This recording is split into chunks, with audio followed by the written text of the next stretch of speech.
And what is happening? Welcome everybody. We are going to hunt some nickels today. I had kind of just got discombobulated with my boxes this week. I, as you know, have been fighting the 2023D boxes. And I went back last Tuesday, got 2 more boxes of the double stack, brought them home. I say 2023D, I mean 2023 Philadelphia. And so I went and got 2 boxes again Tuesday, brought them home, everyone solid 23P.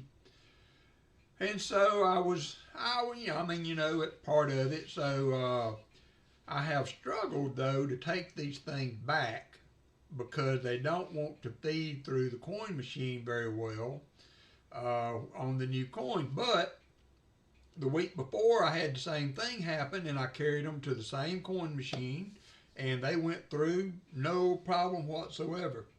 So I was kind of thinking positive when I went back to the bank. Well, I tried for well over 30 minutes at the first credit union trying to get those coins to feed. I might have got a little over $100 to go through. Then I had to have them open the coin machine a couple of times and get all the ones that it rejected back. Long story short, I ended up packing up from that credit union, went to another credit union. Same thing, they would not feed. I got maybe a couple $100 into that one and finally just had to give up. And so the only way to fix that is to have some circulated coins. So I went across the street to another bank that I use and picked up 1 box of $50 that was flat box that was circulated. And I was going to hunt through it, use it to, and a box of nickels, had a box of nickels. Found a really nice buffalo in that.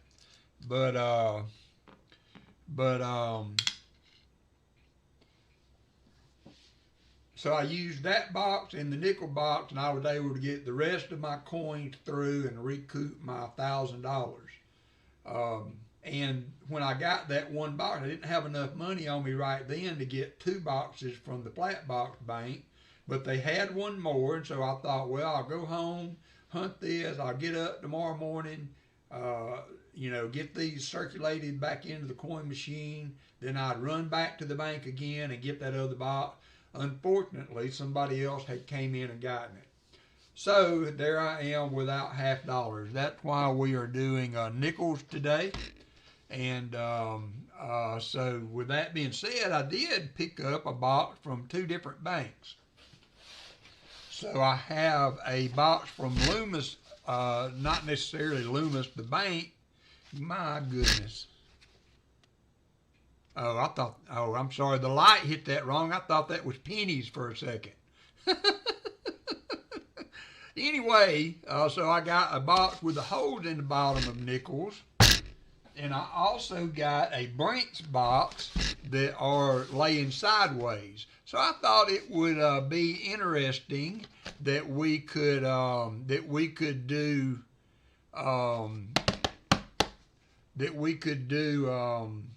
a little box battle against the 2. So we'll go through one and search it. We'll start with the Loomis distributor box, and then we will go on and hunt the other box, and we'll just see which one does best. I talked with him, Jim. That was one of the best boxes he had ever hunted, with the exception of the one that we hunted on his channel back in the early days. So yeah, that was an epic score. I was texting back and forth with him on it.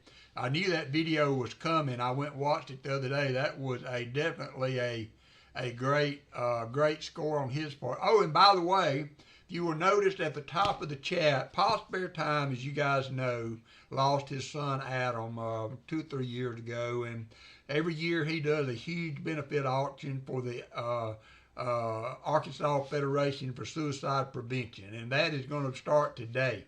It's going to be probably an 8-hour long stream with 150 lots, I believe.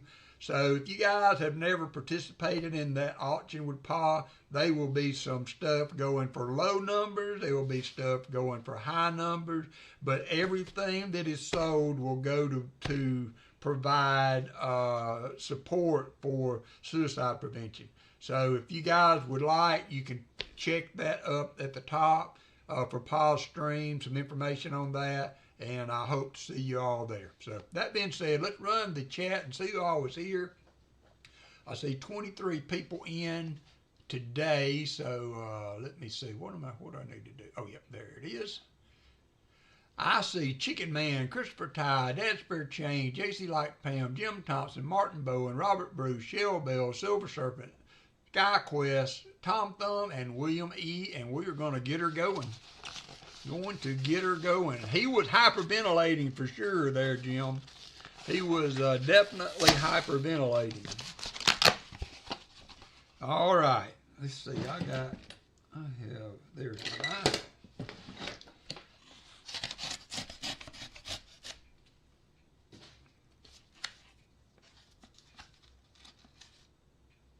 Looks like some good oldies in here. Now, I have found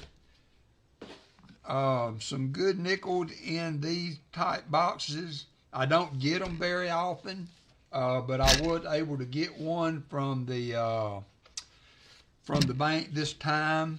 Usually, sometimes I have gotten bags of coins from them before, but it's not often that I get nickels from them in this format. So we will just see how it goes. So anyway, I'm going to turn this light on, see if that helps me see them better.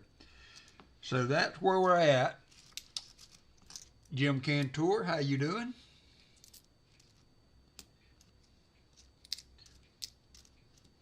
I have made some changes to the channel this week. I did do a community post kind of explaining where I'm at on that. So I hope everybody saw that. I just kind of want to get back to hunting coins, you know, and get away from all of the. There's a 41. That's going to be our first find. I did put my other strengths up there at the top so that we can kind of keep up kind of with what we find today. But so there are some changes to the channel. If you read the community post, you kind of understand what the direction I'm going with that. So that is what it is for that. German submarine found on the ocean floor. Yeah, was that the coin op discussion that they do on occasion, or every Thursday? I mean, not on occasion, but they pick different topics. It's a good show, though. Hey, JC.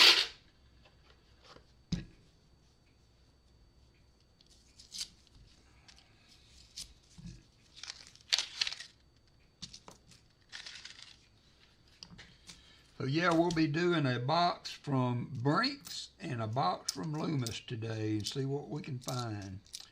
I did find 3 2025 Philly nickels from those finds. So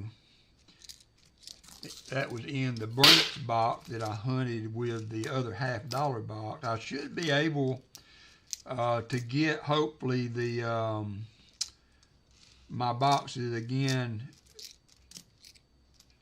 This way I feel confident I'll get the double stack boxes, whether or not they are circulated or not. Hey, Net Thing, we will have to see.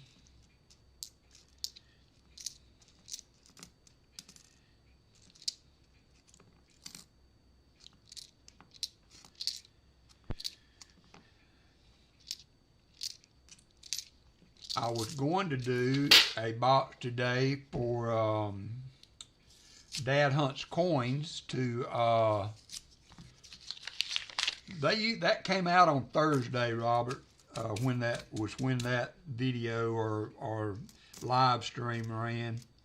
But I was gonna hunt a box for Dad Hunts Coins as part of the trying to help out Paul with his stream this weekend as part of the incentive for a $500 donation. I am hunting boxes for for them as part of that incentive. So I know I owe him a box. I think there's one other person that has donated. Oh, I forgot to say hi to my good friend Gabe Bowen. I know you're watching. I hope you're doing well. You, Martin, and Valerie, I hope y'all's day is going well. There is a 57, I believe.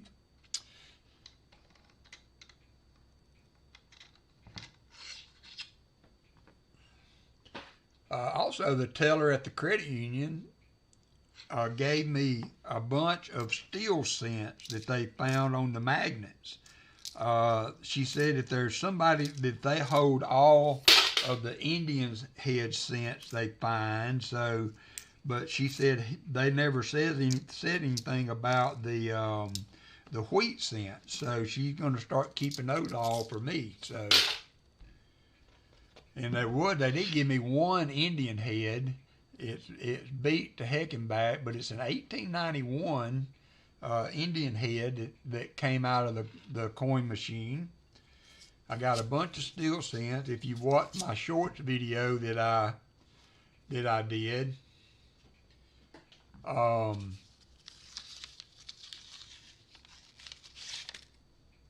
don't know that I found a bunch of foreign coins, which, you know, it's kind of a blessing, I guess, that the machines were giving me fits with the putting the coin through, because if that hadn't happened, I would not have went to the other coin machine. Well, they're just good people, you know. I try to take care of my tellers, doing cookies and stuff for them, because I know it's a pain. I go in there all the time wanting coins and asking for dollar bills and all that kind of stuff. All right, so there's our first silver of the day.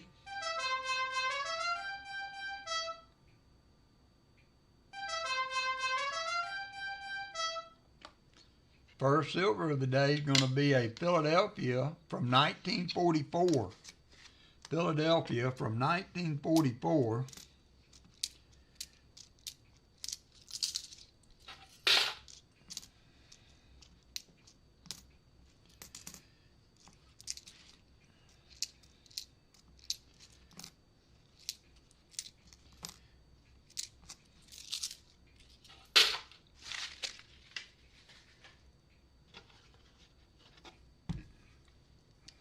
Yep, first silver of the day. It's got some old looking enders in it, so I mean it could be a good box. Might be a good one. That was about the only thing. I found some, you know, just general circulation 40s and 50s in that Brinks box that I did earlier this week. And I know next time if I get the 2023s, I'm just going to go around and try to get me a couple boxes of nickels to run through. Cause I really feel bad. I hunted that box, and lo and behold, I did post it on the Discord channel, but y'all know how hard it's been to find silver. I found 9 40%ers in that box that I hunted with the sole purpose of just using it to return my other coins. And that would have been so cool to hunt that for Dad Hunts Coins. But then I thought, well, you know, they got a sister box there, and I was going to pick it up the next day. And if I did not find anything, I had those 90s from the 40s from the other box that I was going to use to supplement a little something for him and his donation. But went back to get it, and somebody had gotten in there and got it. I don't know if they got it the day of or the day after. So anywho, I missed out on getting the silver, the sister box to the other one that I hunted. Hey, Michael Wells. But oh well, what are you gonna do? You know, I mean, did what I could. Looked like an oldie. It's a 46. So 46, Philly. If it's a Philly, that's a Denver. But that's the Henning year. So you got to check that. Hey, I'm gonna take just a minute, run to the bathroom. I will be right back.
I'm back.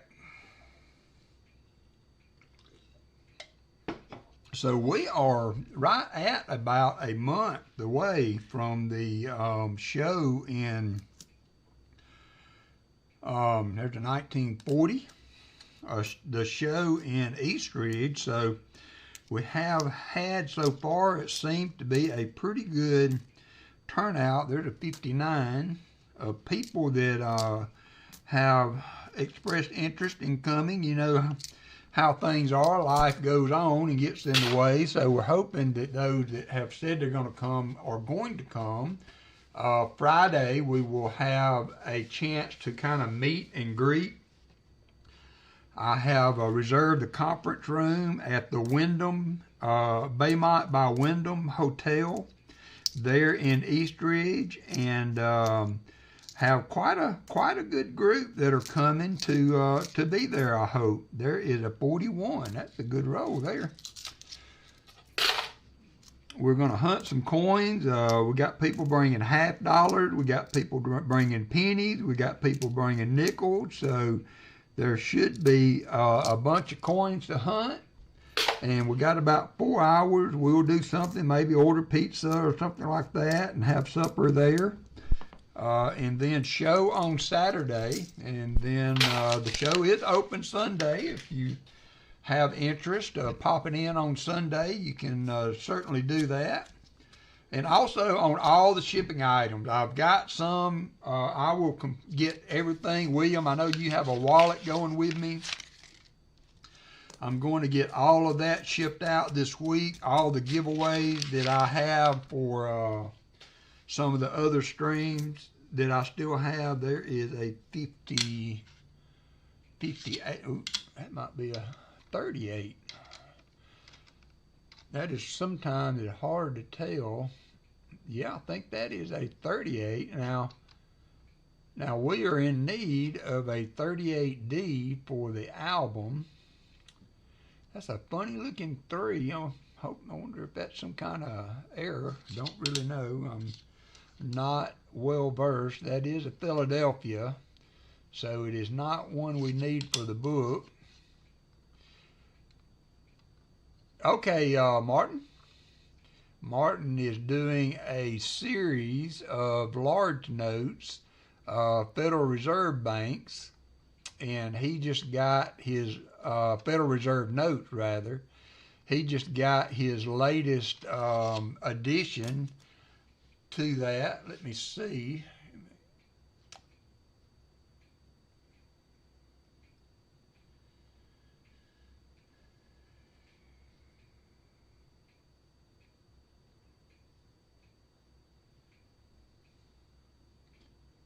And here is the note. Very, very nice. Well done. Found that on eBay. And so he now has that series of Federal Reserve notes up to the $50 note. So that is a great series to do. A very beautiful note, and the reverse on those notes are very artistic, especially when you get up to the 100. So I think he has one more goal there, is to get the $100 note, and then those others kind of get what we call up to the unattainium as far as price wise goes. But very, very nice collection there, Mr. Bowen. I did a short earlier on a mail call. I got a note from Numismatic. He sent me an email and said that he had something he just thought that I should have, and so he had a 5-cent. Well, this is it, 5-cent Alabama note, 1863, and he just really thought that was cool, and thought, me being an Alabama boy, that he would send it to me. And then I got this note in. I bought this note from Heritage Auctions, a 6 1/4 cent Tuscaloosa, Alabama note. I just thought it was really cool, and got a nice 58 EPQ grade on it. So got that added to the collection. That's something people do with notes sometimes. You can find notes that were the 47. You can find notes that were, thank you, Jim. Find notes from your home area and buy those as part of a collection, you know, for your home area. The general theory is, though, you don't go to coin shows in your state to buy notes from your state, because they generally tend to try to charge more if you buy them at home rather than maybe going to Atlanta or another state to buy them from. But this was a special auction that they did of a fairly prominent collector that was only offered obsolete Alabama notes. So so that was kind of cool to get part of that collection. I had another note that I was looking at that didn't work out, but them's the breaks. That's all right, Fleabag. Come on in. Come on in. Pull up a chair. Yeah, that was kind of crazy on that World Coin haul that I got out of the coin machine. Coin machine has been pretty good to me. There's the 59. We're finding lots of finds in there. This would have been a good nickel battle box to hit somebody with. There's the 41.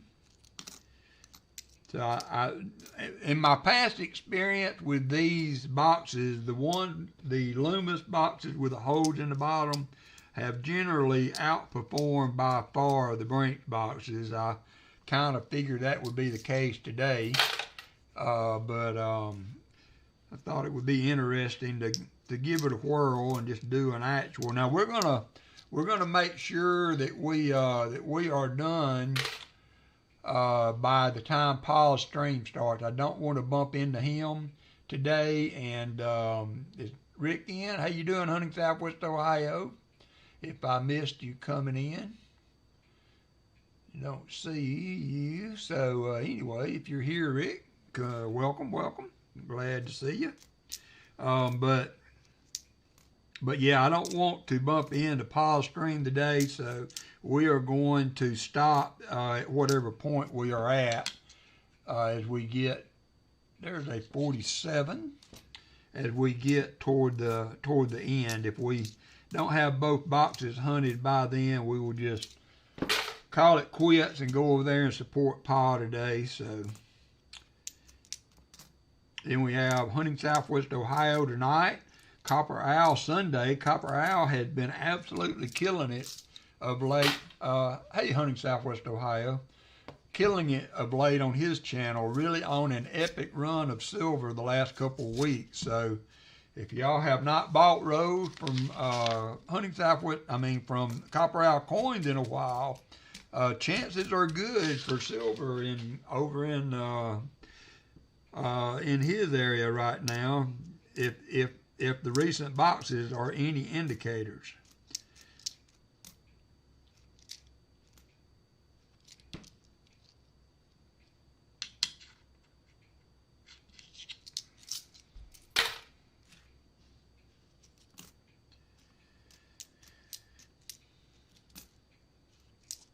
I will, of course, be kind of watching with one eye on the football today. There's a 53. That's also a Henning year, last year for the Henning nickel.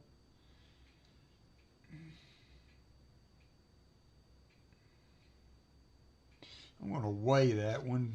From what I understand, the Henning nickels are a little bit heavier.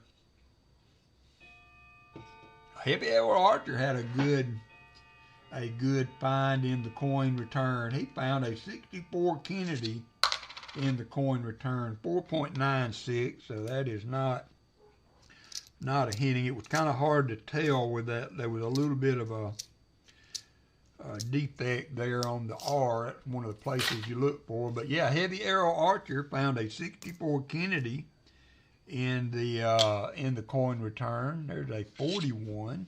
Man, we are getting quite the stack of older nickels already, and we're not even 10 rows in to the hunt so far.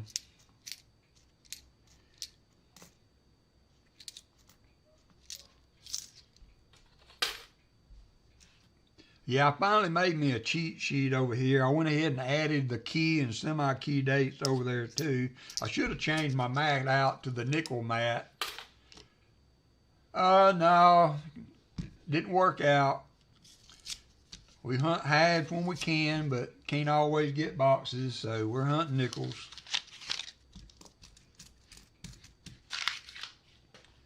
But I went ahead and put it all up there. I should have changed to my other mat that got all the dates on it, but I didn't think about it beforehand.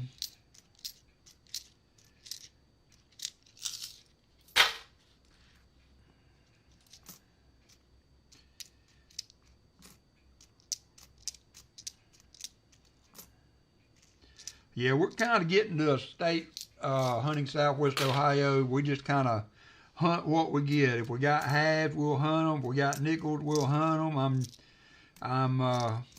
I've got to hunt some $50 to do what I've offered to do to Pa for his stream to help him out. So we're going to hunt halves when I can get them, but all the pressure is not going to be on hunting halves anymore. I'm going to hunt them. In a good week, I can get up to 4 boxes, but if something works out, all of my double stack boxes have been 2023 Philadelphias. So I've been having trouble getting those run back through the bank because the machine don't want to count them. And anyway, I hunted a box earlier that was good. I actually found 940s in it. And I knew they had another box. I just couldn't get it when I picked up the other one. So I went back the next day to get that box, thinking we would hunt it today along with a box of nickels. And somebody else had come in and got it, so I couldn't get it. Could not get it. I was going to hunt that for... 2023 Philadelphias. It'd be 4 boxes I've gotten in the last 2 weeks of 2023 Philadelphias in the Brink boxes. So my flat boxes now are in pretty good shape for the moment. There's a 49. But my double stack boxes are now going new. Oh, nice, heavy arrow. Good luck with that.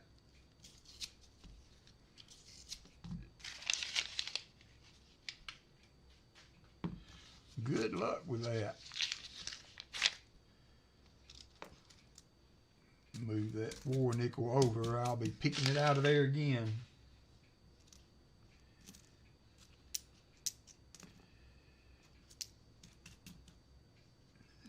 It's an old beat up one. What is it? It's an 82. That probably won't go back through the coin machine, but we're going to give it a shot. There's a 57, I think. Yep.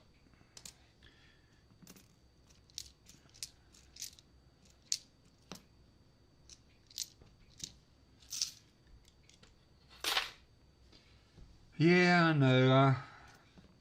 I've kind of really, I know I'm not the only one, but I have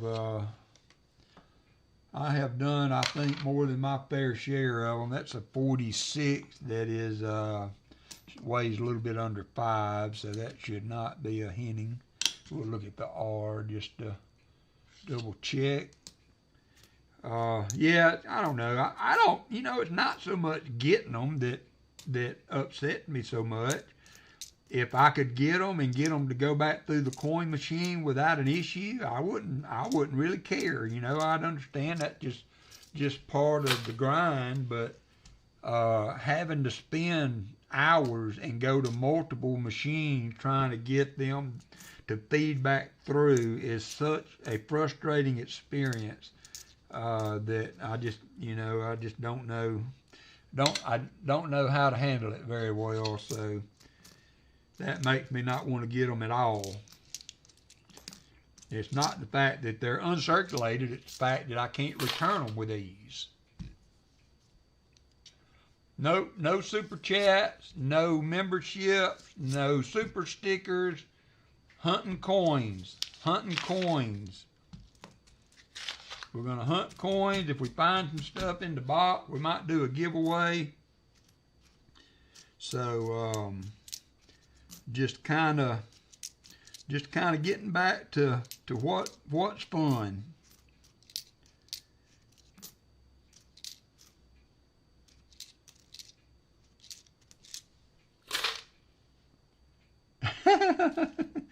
Well, you can get bacon growers. They're on 4 legs, and it's a pain in the butt to get to the bacon.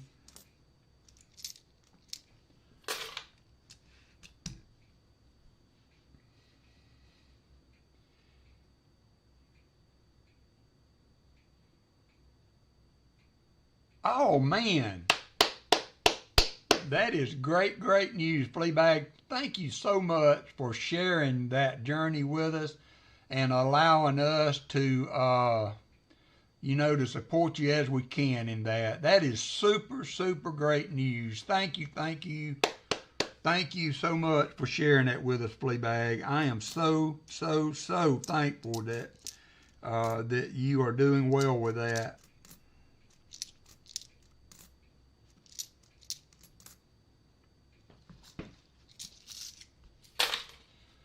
That is super.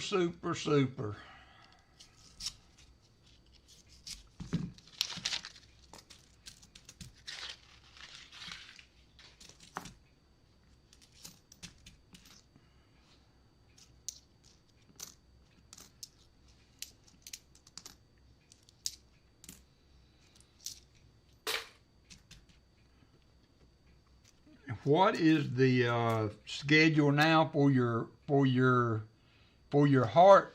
Are you still on track to have that done? Is that being scheduled, or are they doing testing for that?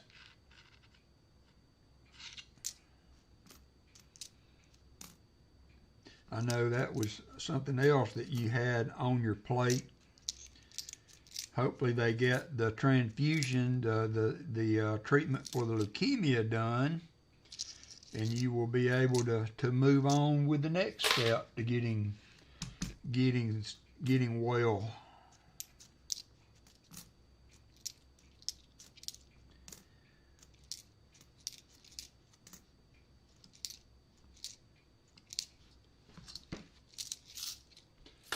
Oh, Tuesday is the big day. All right, so we're not through praying yet. You guys continue to lift Fleabag up.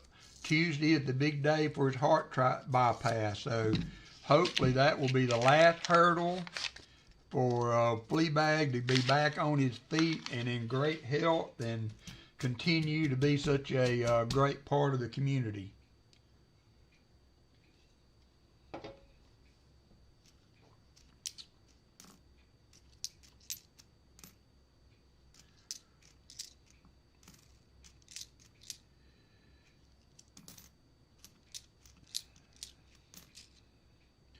There's a 2004. Oh, thought that was a P and it's a D.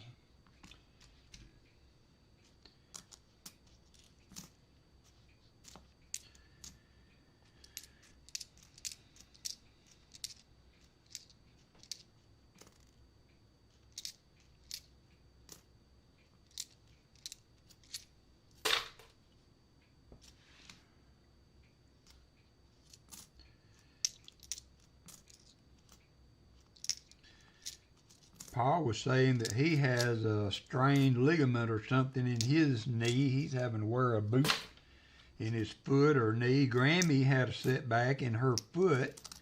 Her foot has become infected now, so she got the boot off, I think, and now she's having to take antibiotics for an infection from the surgery that she had. So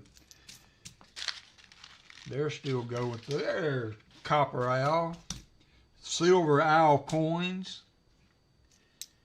Great box, silver owl. Good to see you hitting your stride there of late. One of the few channels that of late has been consistently hitting the silver. So I was telling everybody earlier, if you've never bought Rose from Matt with Copper Owl, now might be the time.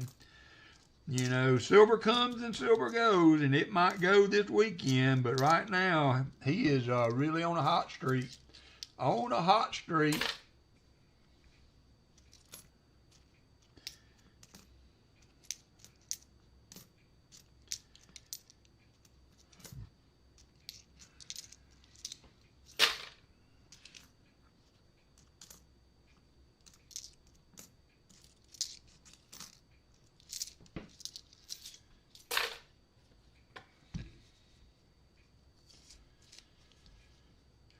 Fleabag is good people.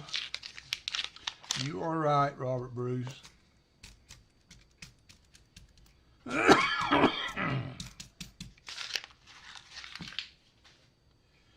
No, that's not necessarily true, Copper Owl. I advertise for you just about every week, silver or no silver. Along with the other channels that I frequent. And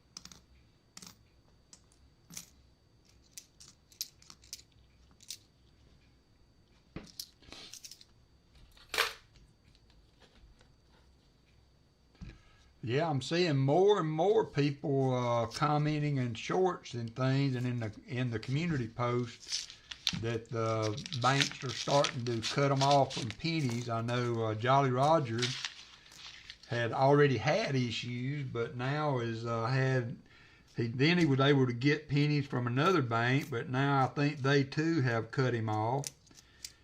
I don't try to get pennies very often. I still have a bunch that I haven't ever searched, so I think Paul said he's got like 50 boxes of pennies at his house. He's been getting 5 boxes a week for quite a while and stockpiling them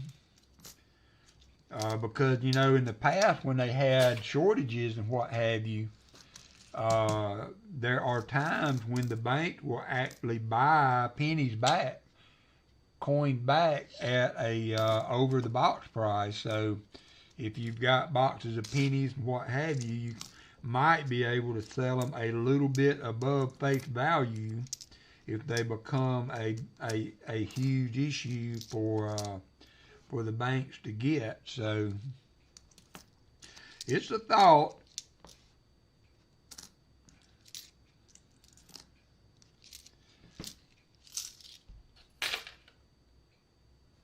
Oh, yeah, well, you've been getting them pretty regular there, Martin.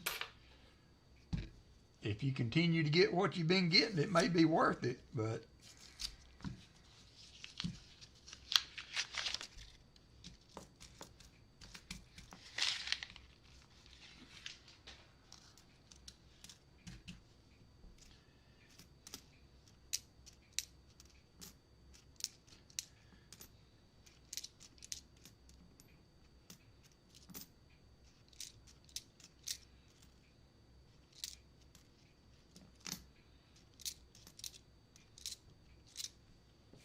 there is my good friend, Paul's Spare Time.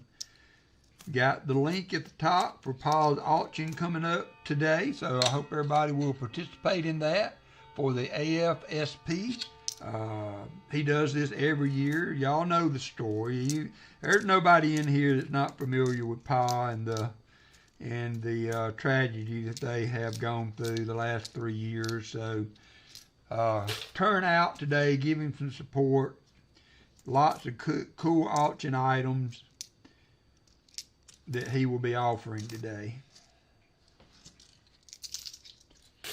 Hope you are doing well. You and Grammy are both having leg and feet problems, so I hope y'all get that resolved before long.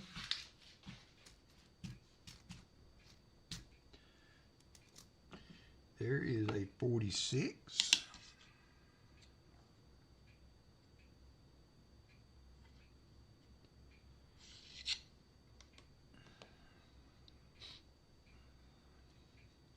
Thank you, D.H. Ringer.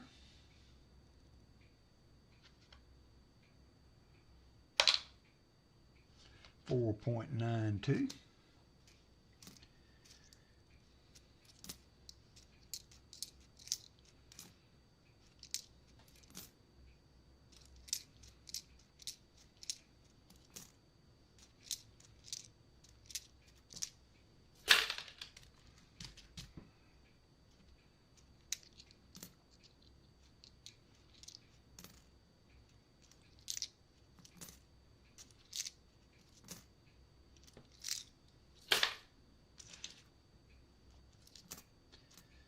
Will be a long stream, probably like an 8-hour auction stream today. So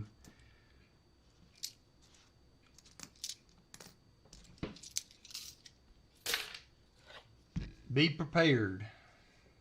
Be a Boy Scout.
I thought about it, Pa, but I don't know that I'll be able to, unless you want to take payments over the next 3 months.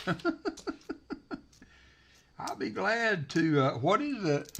The old guy in the Popeye commercials. I'll be glad to take your ASEs today for something tomorrow. Yeah, I would love to buy them. I just can't put out that much at one time. It would take me a couple of months to be able to fulfill that obligation. Because I thought about it. I could buy them and we could just hunt paper clips for a couple of weeks. Toothpicks. Oh. Hey, if they don't sell on your auction, Pa, I'm sure me and you can come to terms. If nobody is able to do it, if you are okay with that, I'm trying to make a deal outside of the auction, but I will buy them. Absolutely, I'll buy them. I just can't come off that right now all at once. I want them. I mean, who wouldn't want ASEs at spot? So I'm in, but I just can't do it all at once right now. 56.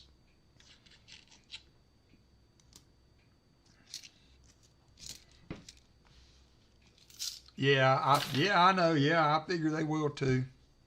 I figure they will too.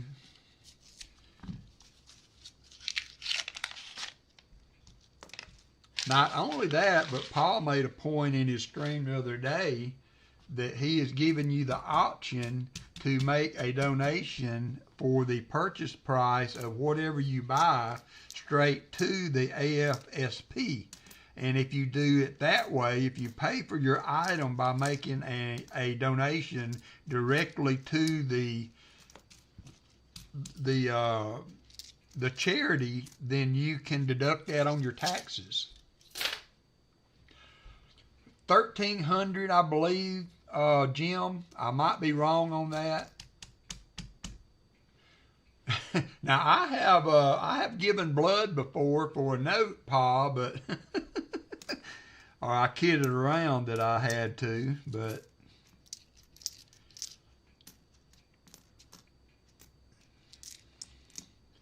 at my age, I don't know that I want to be giving up on one kidney. I might need both of them to finish the race, if you know what I mean.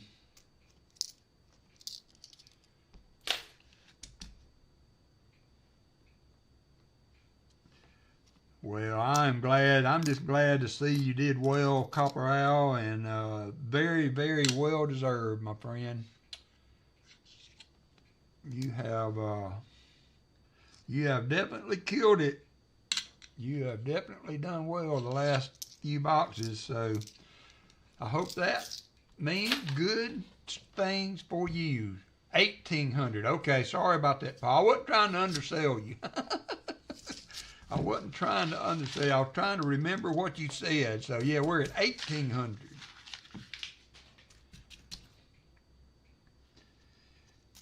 There's a 47.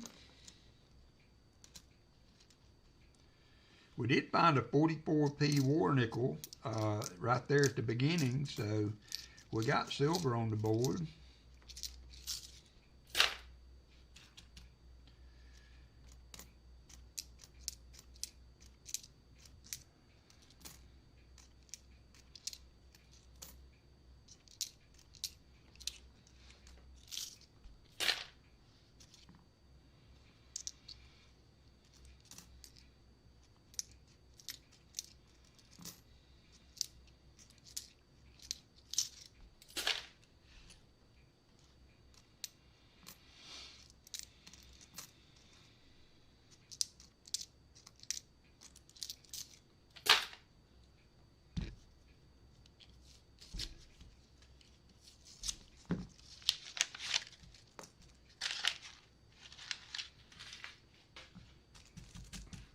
Yeah, those ASEs are just about across the board are selling for over $50 a piece. So yeah, just the numismatic side of it, that is a super deal.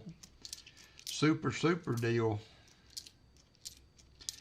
I think Dad Hunt's Coins bought, didn't you do one last year also, Pa? Dad Hunt's Coins bought it, I believe. He mentioned that on his stream the other night.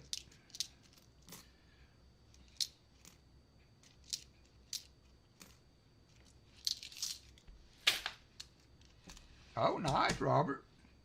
Hannah Bug, my daughter, she was at work, and in her tips, she got a silver certificate the other day. And bless her heart, I'm training her well. She recognized it not being as not being a normal $1 bill and thought enough about it to bring it home to me. So I put a little note on it to make sure I had it put up. Hey, Eric A. Had it put up so that I would not get rid of it or it wouldn't become lost with the other stuff. But she thought good enough.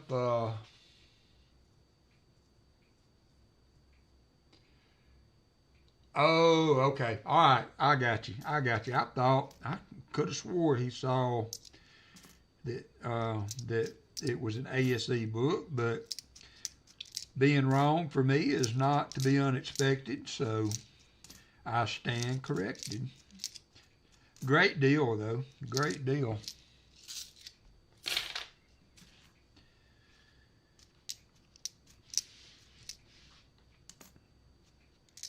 I've never really seen much interest in ASEs. All right, Rick, take care, man. I hope your house is coming along good. I know you can't wait to, at the very least, I know you can't wait till you're to the point that you can come home and work instead of having to travel between the houses. So I look forward to that day for you. I've been holding your Tuesday time slot, so you will, it is ready for you when you are ready. There is a 59. I will more than likely, after October, I'm going to discontinue the Tuesday streams. We're going to be going to the show in November. Rick thinks that he may be coming back in November, and I want him to have that time slot back. So after this month, I will not do Tuesday streams anymore. And coming up on the 18th, I was invited, my son invited me to go to the Tennessee game. My son and his girlfriend invited me, or his fiance rather, invited me to go to the Tennessee-Alabama game. So on October the 18th, so not this coming weekend, but the next weekend, I'm going to take that Saturday off to go to the Alabama game. So it's kind of an all-day sucker when you do that.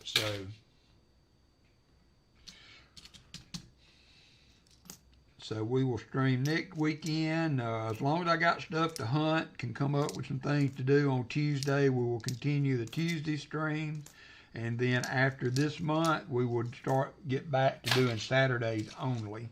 Maybe a pop-up stream here and there, but no real schedule anymore outside of Saturdays.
$47. I thought that was going to be silver for just a second there. It's so worn and faded, I thought it might be silver, but it wasn't. It was not.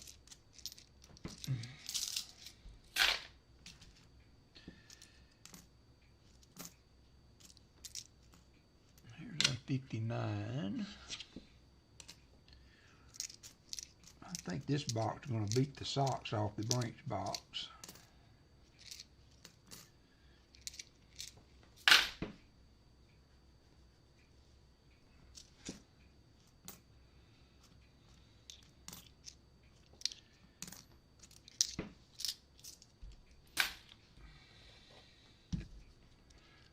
All right, Pa. We will see you there. Good luck today. Thank you for all you do, my friend.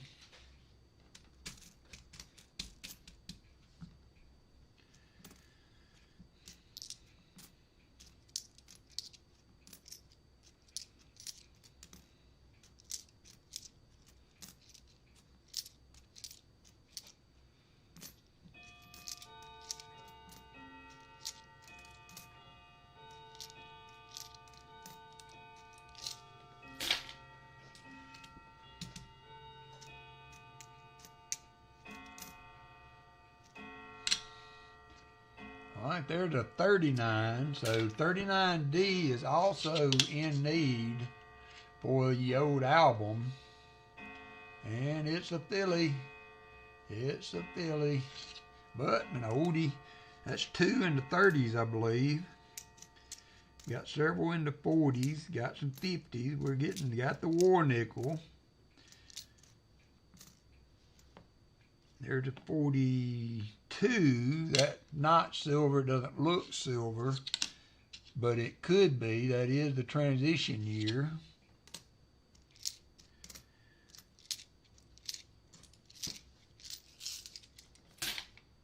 Yep, high noon.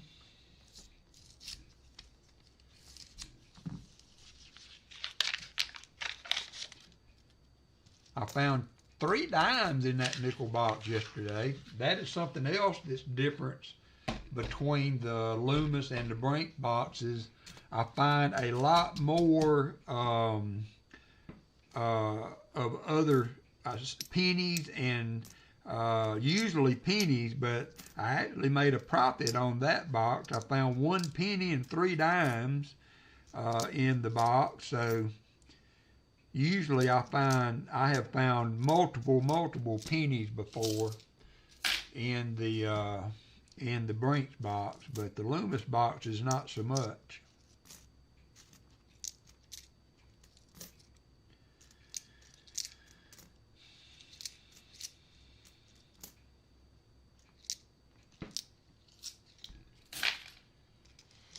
Yep. How bad did the weather get out there, Jim? Did y'all get through all that without major problems?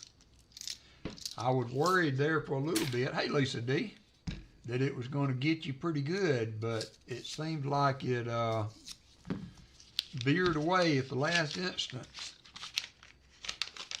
Ooh, that like to have been ugly. Hope you are too, Lisa D. It's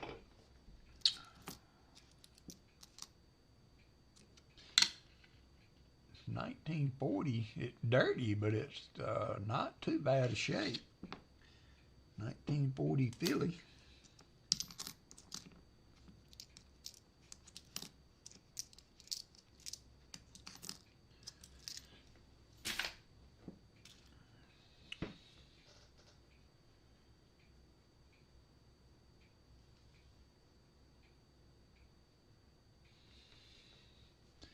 Yeah, they do. Every time I walk in, they're, hey, Mr. Cargyle.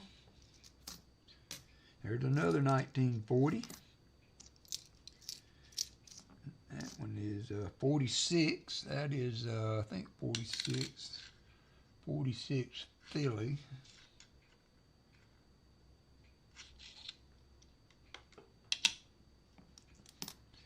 Is one of the Henning years. Good, Lisa. I'm glad to hear that. It's 47.9, 4.97, so it's not in the weight that we would be looking for. I did a short earlier on those notes, and I tried to put a QR code on it so that you could go to Numismatics channel, but it didn't work right, so you can't click on that. I did add it into the descriptions, although I'm not real sure how easy it is to find the descriptions in the shorts format. I'm going to try to play with that and see if I can figure out how to actually make that link clickable from the QR if you put it on there. So I think there's a way to do it, but I'm just not that as tech savvy as some people.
or channel up and channel down, flea bag. That's my exercise for the day.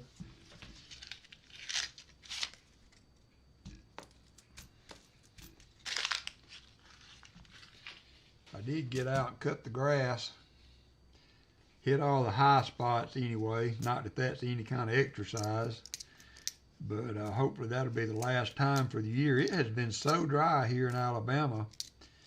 We haven't had any real measurable rain in a couple months now, so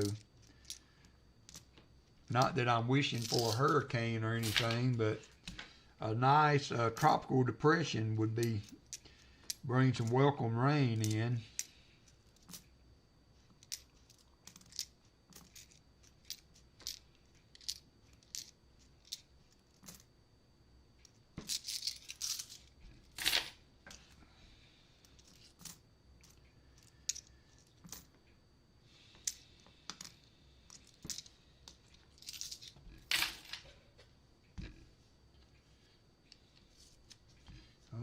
We were down the last 15 rows. Been a good box though. Would have been a pretty nice battle box to do with somebody.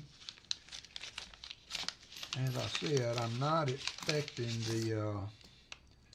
the Brinks box to be as good, but we will see. It could fool us. The Brinks box now is the one that I found the Buffalo and the V-nickel in, one of the other boxes that we hunted. I have a lot easier time getting nickels from the Brinks bank than I do the Loomis bank, but I went back to get the boxes of the $half boxes. One of her reasons for not having extra, there's a 41, extra boxes of halves, she said they just don't have room for it. She said they've gotten so many coins in, and so I thought, well, if you got that many coins, can I get a box of nickels? So she was able to go back and get me a box of nickels, and here we are, living the dream.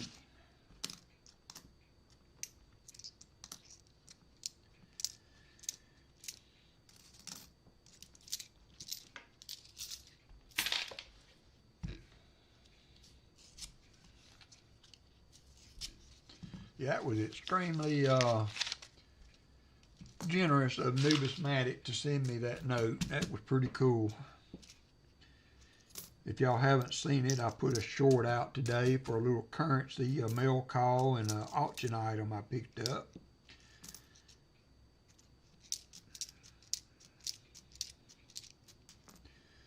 I had been meaning to do that. I also bought a New Jersey. Haven't gotten it yet. It's supposed to be in the mail. I bought a New Jersey remainder note. It's not a remainder actually. It's a proof note. So hey, Syrian.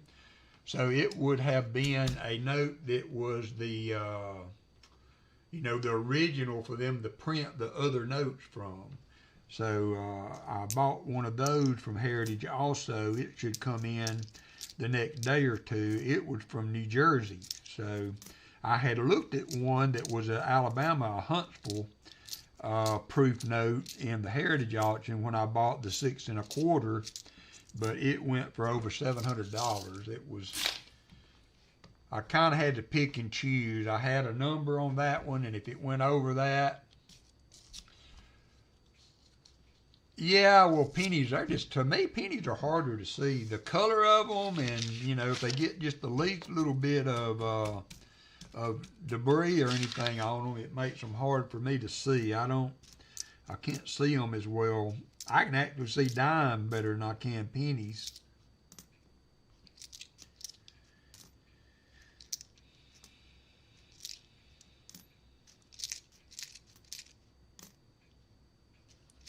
But we will continue to hunt $half when I can get them. I'm just, with the changes in the channel now, I'm not worried if I don't get $half. Before, that was the whole theme of everything. You kind of felt like, well, if you didn't get $half, it was the end of the world. Well, I kind of wanted to get away from that. So now we don't hit $half, we'll do dollars, or we'll do nickels, pretty much will be the theme.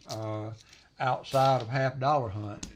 WalkerMagnet just got an email from eBay about an order from the U.S. They are doing international shipping with DHL. Oh, yeah. Yeah, you guys, that's a messed up situation up there with y'all's mail there, BH.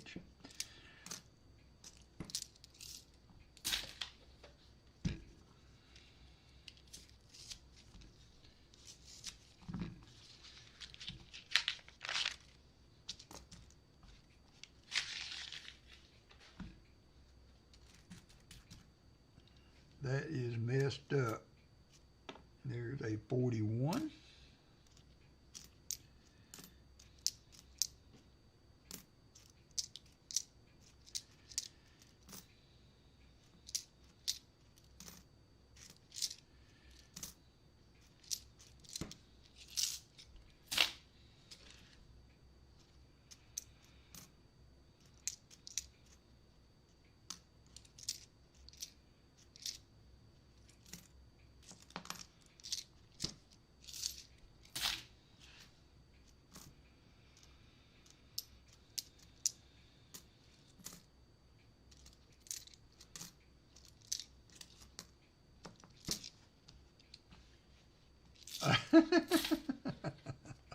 Family channel, BH. Yeah, I can understand. I don't know. You know, we complain about our postal service, but you know, if the alternative is what you guys got, I'm not going to complain anymore.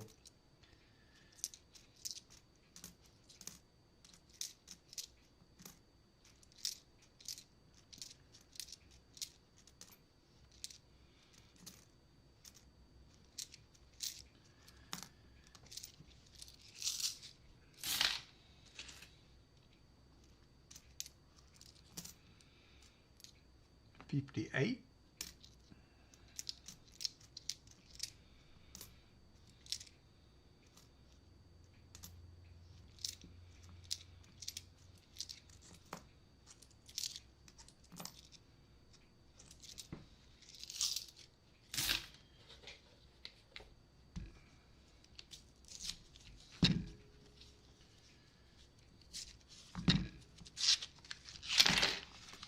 Whoopsie.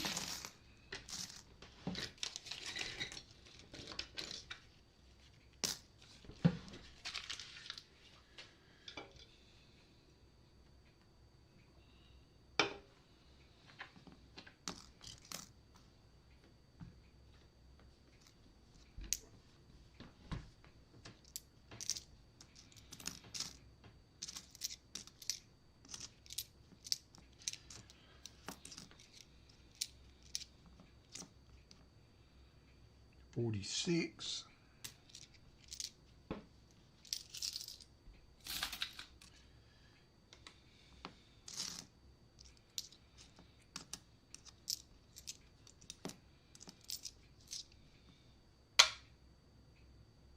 $4.95. Government pension checks will be delivered by non-union Canada Post contractors. Well, you know, we're in a government shutdown here, and I'm not sure how that's going to affect all of those kind of services too there, BH Ringer. I'm scheduled to get my first Social Security check the week after this Wednesday, so that would be my luck. I finally get there, and then the government shutdown keeps it from coming on time. Not a huge deal for me as far as buying food or nothing, but I would certainly not want people that are in need of that for survival, you know, to be delayed because of a bunch of stupid politicians.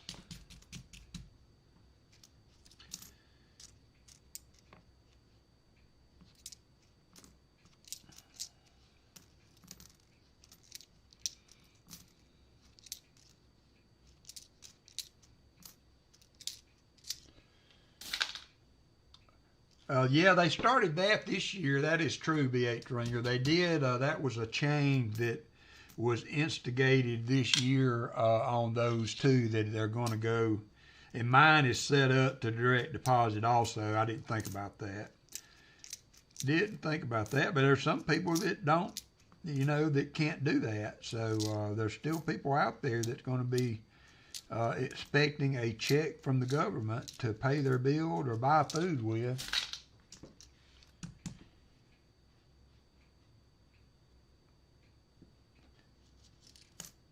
Well, all right.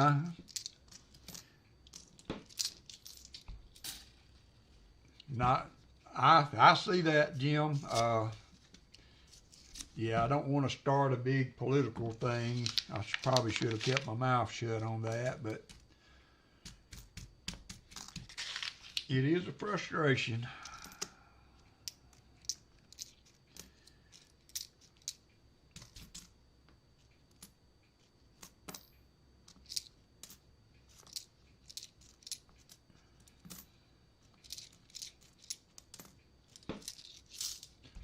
Silver serpents in the house.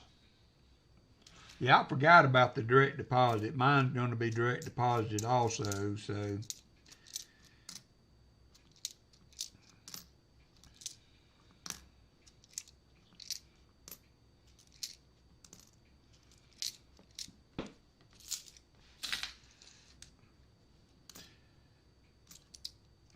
That's what it's there for, B8 Ringer. That's what mine's here for anyway. I just hope the worst don't come to worst. Let's stay away from the worst. Let's just stay away from the worst. But it is a comfort to know you've got something of value there.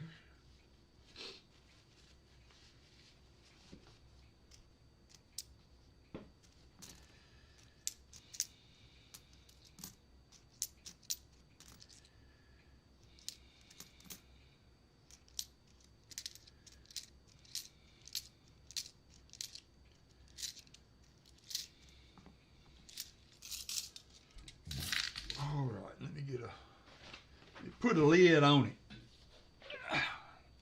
Hey, what? Nickels are heavy.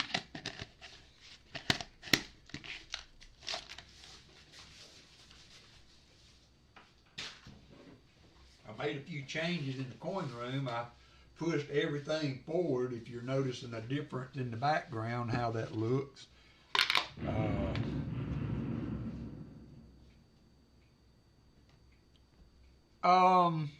It really hasn't changed much that I've noticed, William E.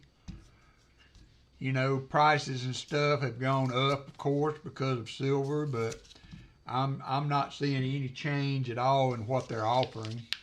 Hey there, Crafty Dragon. Oop, I opened another row and I wasn't ready for it yet. Oh well.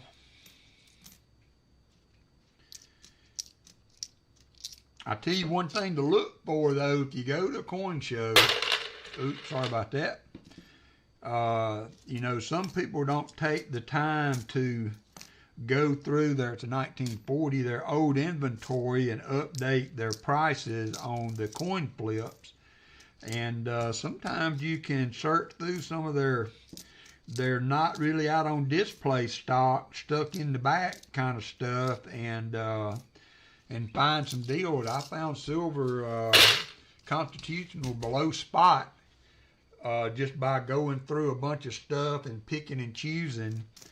I got some $50 for $15 a piece, $1 something under spot. The guy kind of looked at me with a pained expression on his face when I plopped those up there, and he said, "Those are under spot." And I said, "Yep, I know."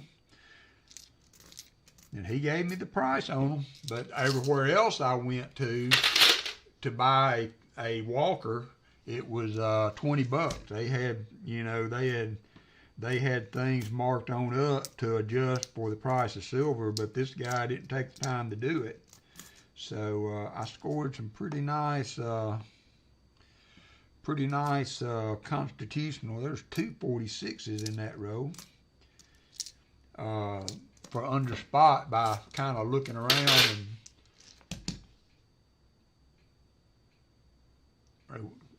Sean Lester picked up a $1 brown seal. Now I just, oh, nice, Sean. Good, good. That's kind of the intent. Me and Martin kind of talked about that, you know, is trying to get some interest generated in the currency side. I have said, and we have talked about the fact it's kind of hard. People are so fixated on silver and gold because of the, and to be honest, you know, if you got a, if you got a Benji sitting in your house, it's easy to run up the road to a bullion dealer or whatever and get whatever your price is. To get whatever your price is on a piece of silver. Now, you know, if you've got a 6 1/4 Alabama 6 1/4 remainder note, it's not quite as easy to run down to the bullion dealer, if not impossible, to run down to the bullion dealer and get money for that. You know, I mean, silver is a finite, defined, well-documented value, but these take a little work. Not that the value's not there. It's there. Believe me, it's there, but it's not as easy to turn around as a piece of silver. So I think that's where some of the conundrum between currency and coins are. I think currency is more of a collector market, not so much there's a 54, not so much buying to hold, you know, to turn it. There are opportunities there, but just not as easy. Not as easy a sale as a piece of silver. You know, there's a 1949. 1949, it looked like another one right behind it. Yep, a 1946. We're going to be in the 30 plus finds in this box, it looks like. And there's a 49, another 49.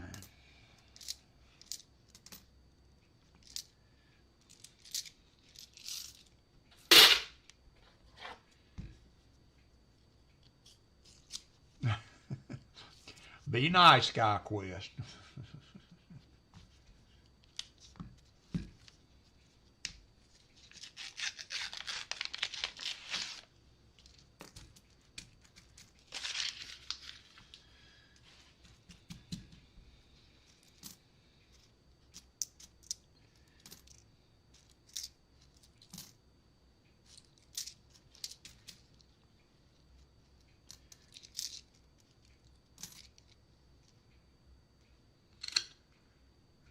Well, looky there.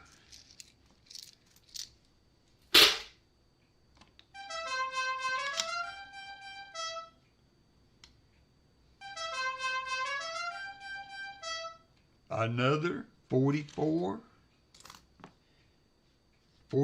Philadelphia. It's our second silver war nickel. Same date and mintage in this box.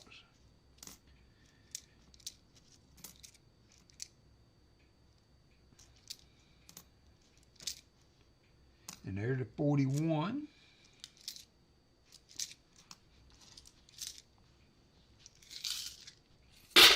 That's nice. Good deal. I've never found more than one or two in a single box.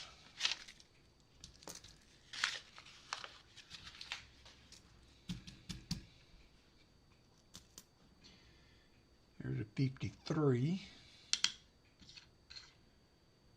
Plucked from the back.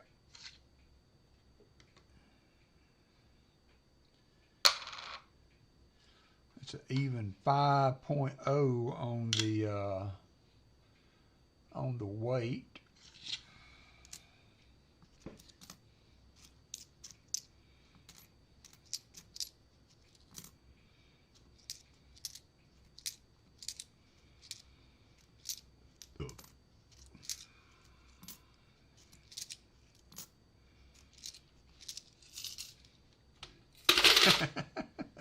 No, We're not matching anymore there, Mr. Fleabag.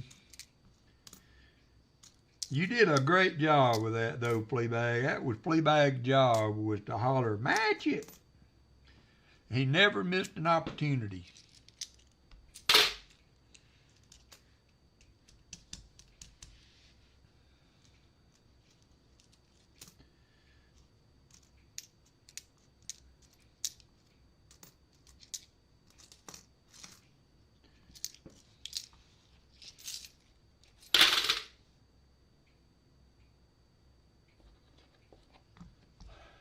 Yeah, I've got silver from all over, the spot price. I just never really was a stacker. You know, I had it, but never really just focused on. I wish I had now. William going out on a limb with a box of nickels.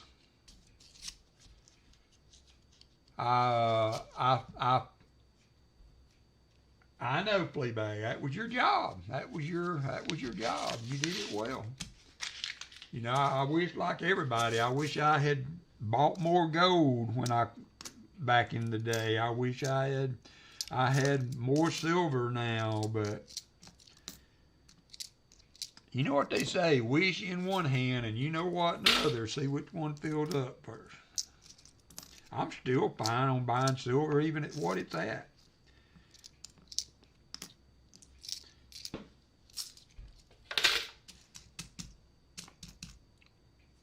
I'm planning on, you know, taking a little bit of my Social Security check when I start getting it and putting some of that in silver.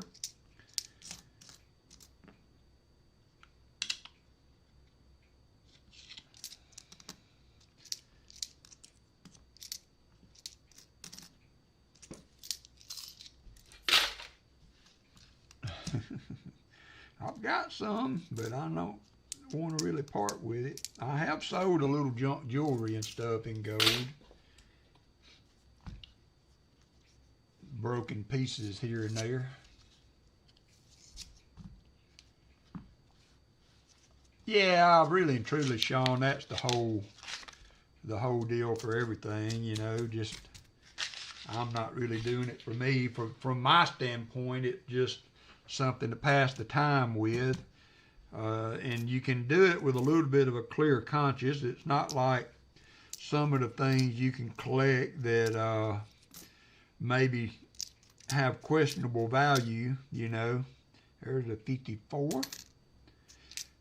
With doing this type of collecting, you know, it's always pretty much a guarantee you can get your money back. At least get your money back or have some value, if not more. 41. We are going, this has been quite the box from a finder to 40 standpoint.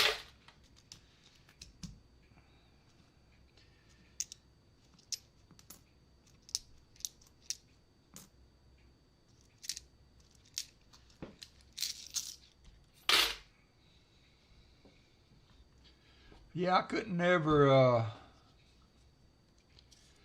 well, I've tried to talk with my kids a little bit, and I will be having further discussions with them about what to do with some of this stuff, you know, because as you all can understand, once it comes to the time when it's their problem to deal with, you're not going to have any interest in it at all.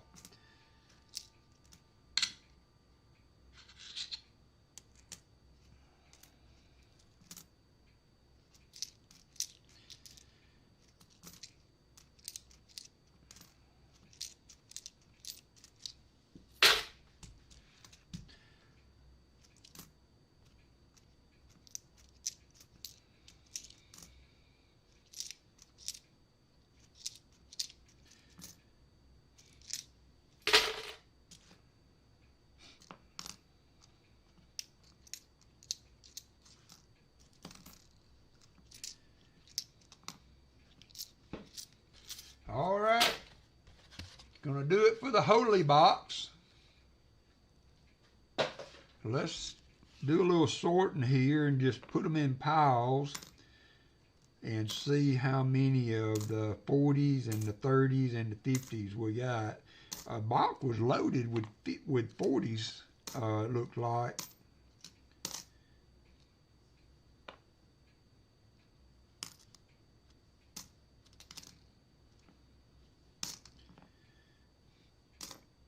We had 2 war nickels.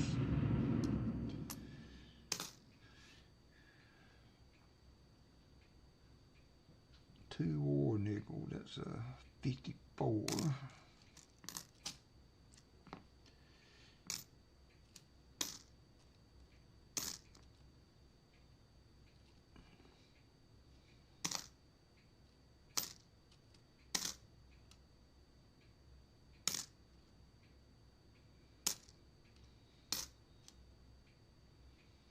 Had a 38 and 39 Philly.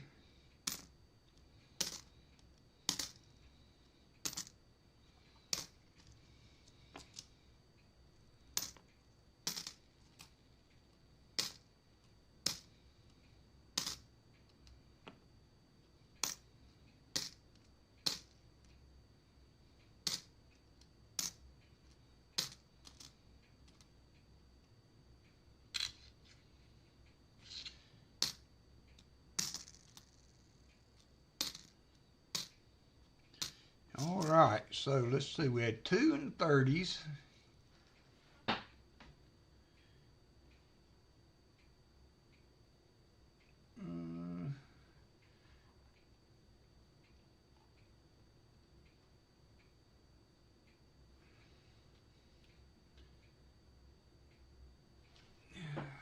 Be quicker.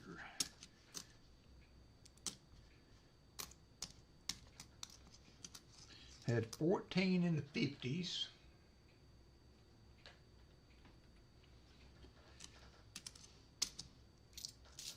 Well, that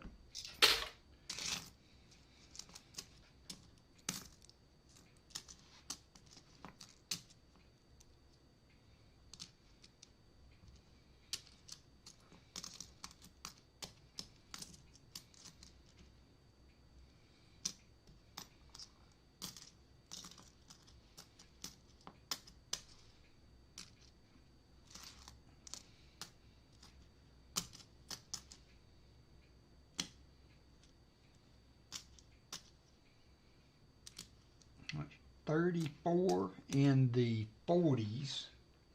Actually 36 in the 40s, because we had 2 war nickels. Well, let's see, let's do 34, and then we will do 2 on the war nickel semi-key.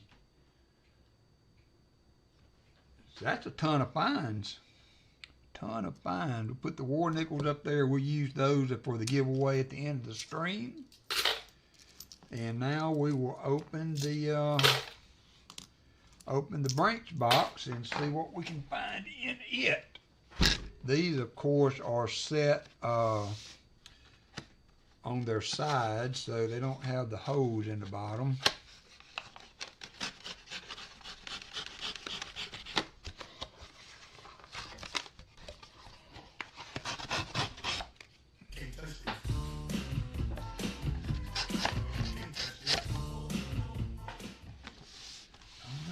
Let's get her going.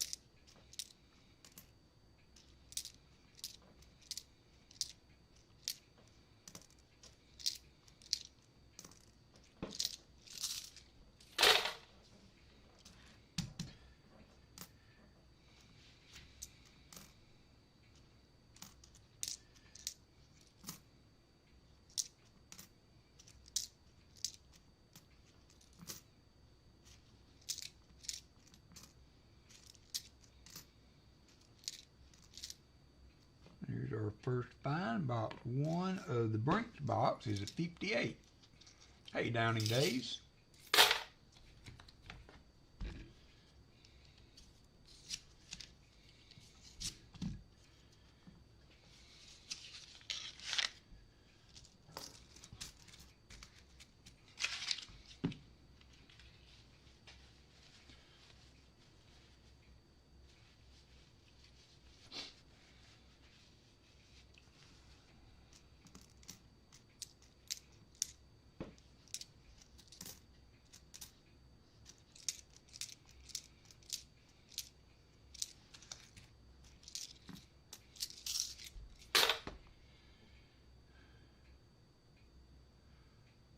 The most sought after, price not a factor.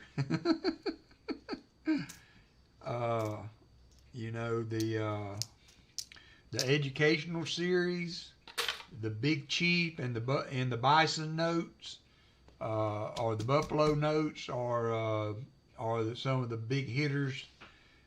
You know, but for a nice addition to those, you're well north of $1,000 to add one of those.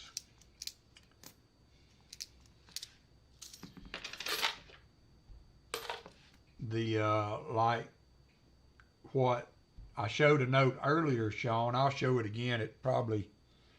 This was a note that Martin Bowen just bought. So these FRNs are fairly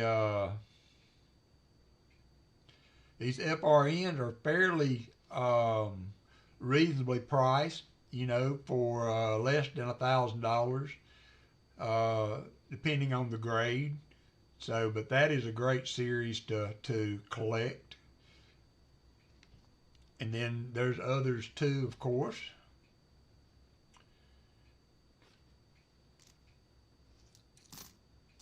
I like another one that probably might not be on people's radars, called the Battleship Note, which is one that I really would like to add to the collection. I looked at one ungraded. I still am very conflicted about not having bought that note when I had the opportunity. It was very expensive, $2,200, I think is what he was asking for it. But it was ungraded, and I really do feel that it was going to grade in an area that would have made it more valuable than what I would have paid for it. But I ended up going with one of the educational series notes instead, which was another one that I wanted, and it too was in a nice condition note. But I had taken a certain amount of money with me to the coin show in Tyler that me and Martin went to, and it would have took a large portion of what I had with me to buy that one note. So I don't know. I think I did the right thing, but they're really hard to find. The Battleship notes are very you don't see them very much in good condition at shows, so they're very hard to come across. So I had an opportunity and I stepped away from it.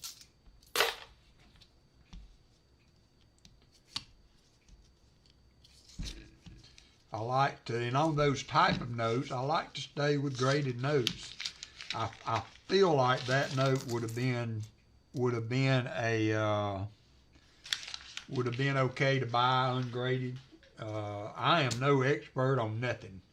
I'm about the unexpert guy that has ever walked the planet, but you know, just looking at things and looking at examples and the little that I have messed around with stuff on, I just feel like that would have been a high mint state note. Hey, brown sugar. And if that would have been the case, it would have probably been valued around $3,000 once it got graded. But that's a lot of money to tie up in a piece of paper. So, you know, I just think it's cool that something as old as that, like this is 1863. And look at the quality that is still has, and to be that old. And this is 1820s to 1840s. 1820s to 1840s. And look at how nice that is. And be able to find that type of stuff still out there, you know, is to me, I don't know, it's kind of one of the things that has drawn me into looking at currency. I'm not totally out of coins, but you know, my focus on coins right now is just like my commemoratives and things of that nature. Oh, nice flea bag, 1885 cc.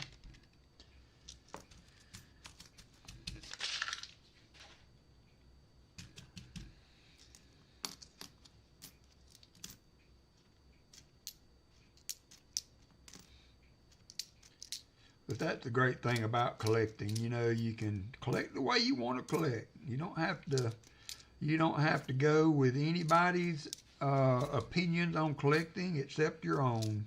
If it makes you happy, go for it.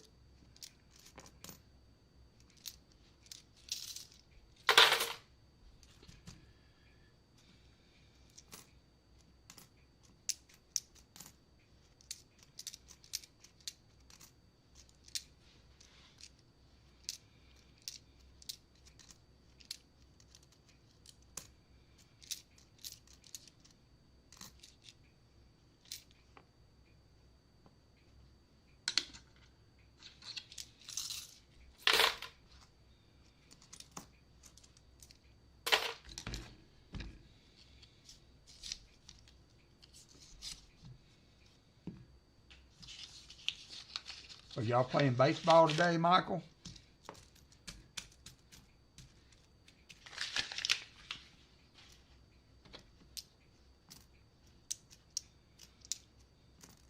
There's a 1940. It's going to be our second find. In 6th road, we were probably already in double digits in the other box through the first 10 road, including a silver war nickel. So, but we're making up some ground there. There's the 58. So we are clawing back into contention here with the Brinks box.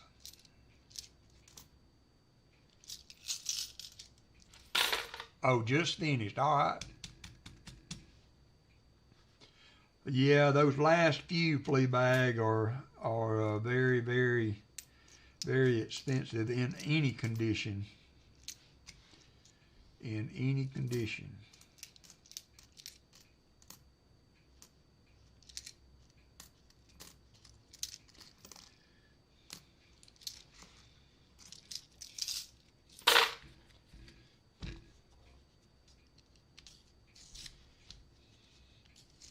Lisa D hit the slots.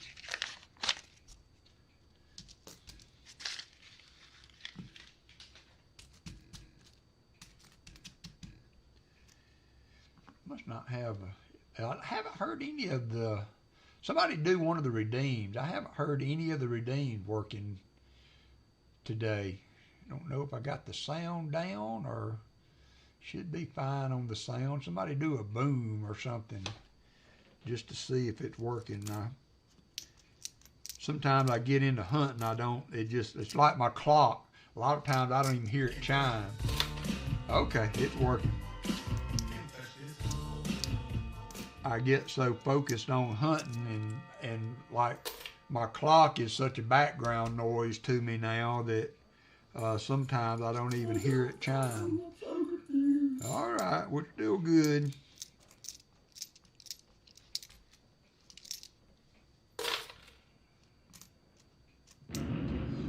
There we go. That was for you, Lisa. That was for you.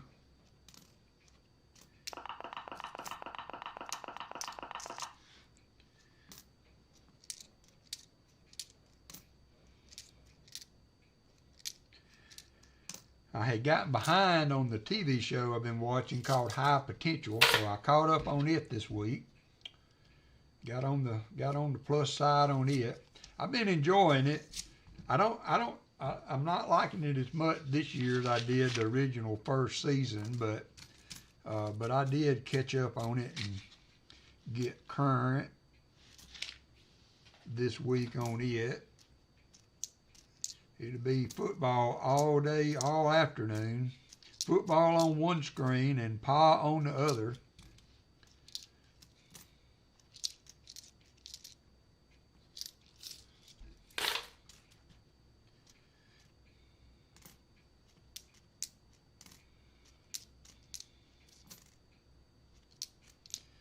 I do have Pa's link at the top of the page today. I know everybody in here knows Pa Spare Time, so it's I'm not really accomplishing much by putting it up there, but you never know who might come through.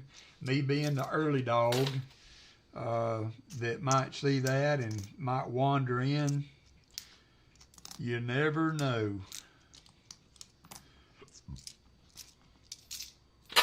All right, well, 2 rows in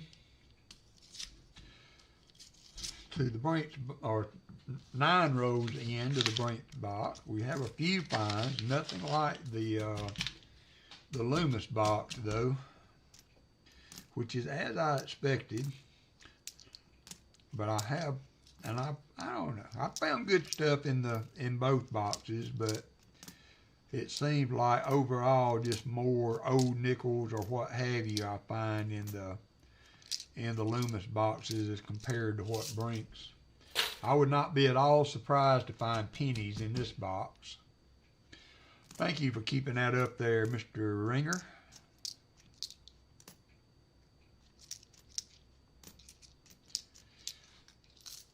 I think we're going to be fine on time. I want to stop early enough if we do not finish this box in time to get my little auction going,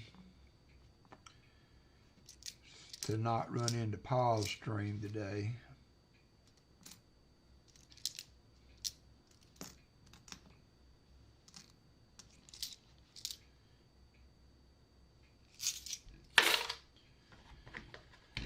Isn't it funny what it always seems like the Denver Mini coins are better struck than the Philly coins? Like that piece nickel, you know, had the 2004 Philly had a possible DDO on it you can look for, and unless it just damaged from circulation or whatever, I can usually just glance at the coin and see the detail and know if it's a Philly or a Denver mint.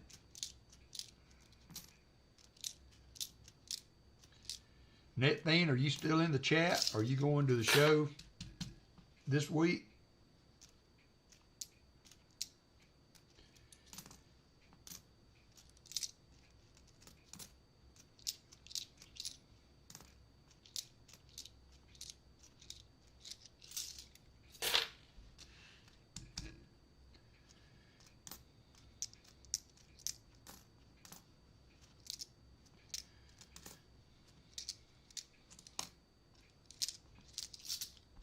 Yep. Are you looking for anything in particular?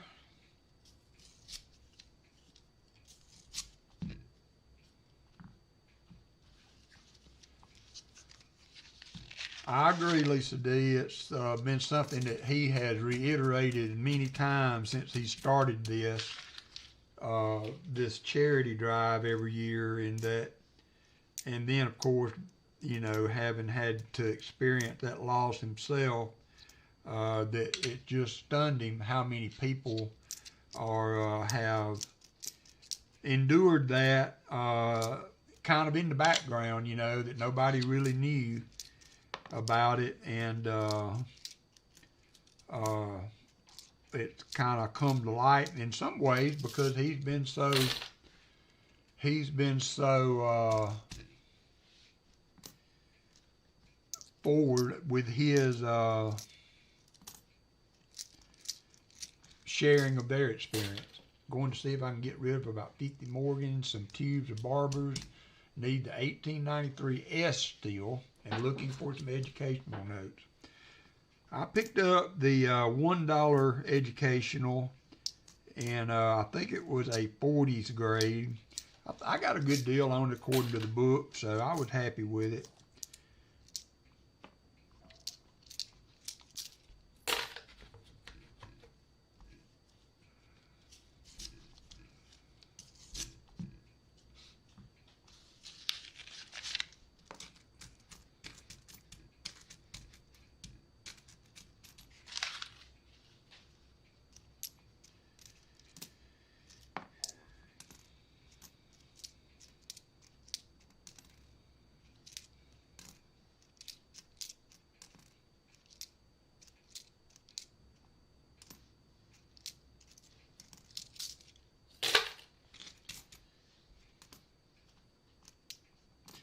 if you're able to move all that constitutional, you'll be well on your way to affording that educational series.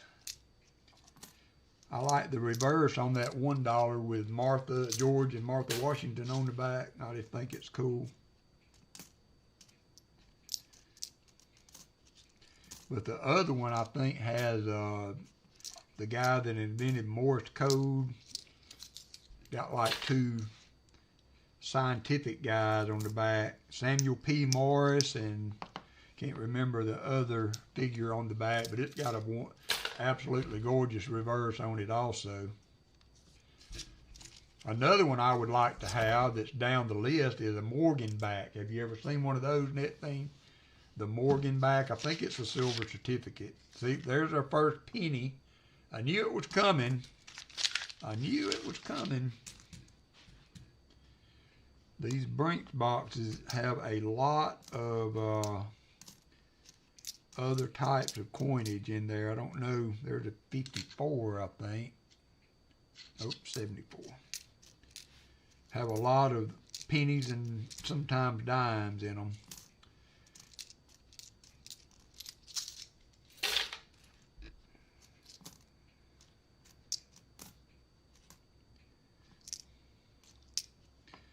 Shield cent.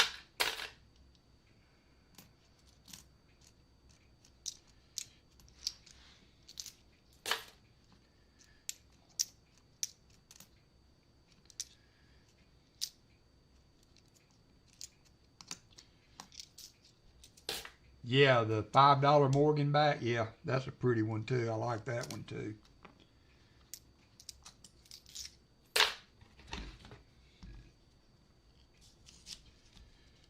I've got the one they call the mini porthole, and I have the education note, and of course I've got a Black Eagle.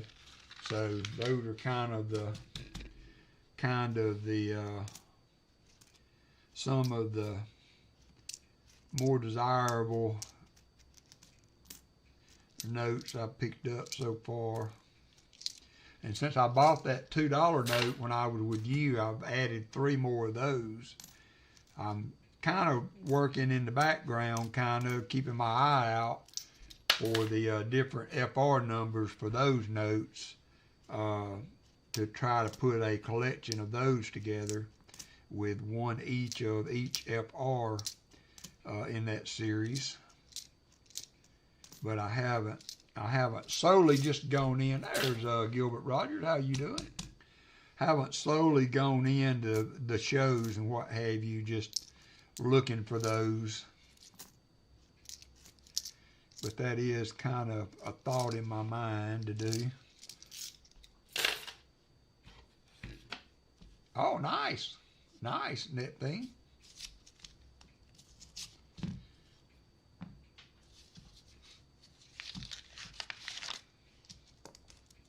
I tried to get into the whatnot you guys were talking about the other day, and I just don't think that's going to be my forte unless it's something like that one guy that we were watching.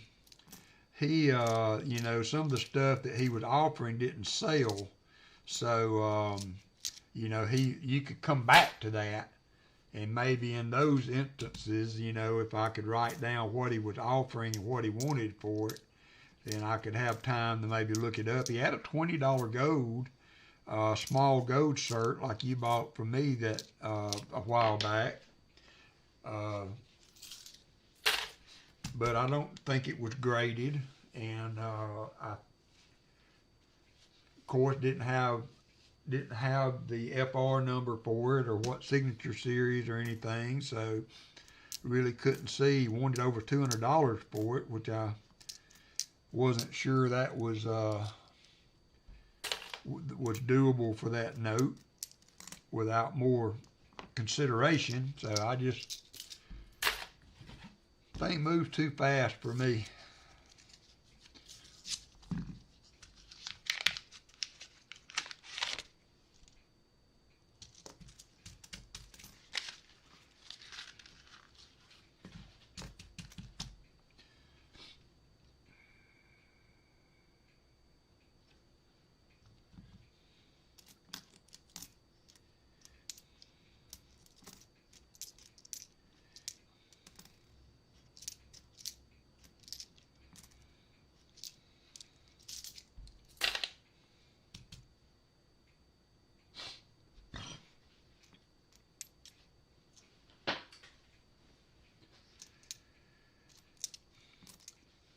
on a happy note, I've been feeling a lot better. Still having a little sinus issue, but as far as actually feeling like crud, I finally worked my way through that mess. I don't know what it was, but that was the longest lasting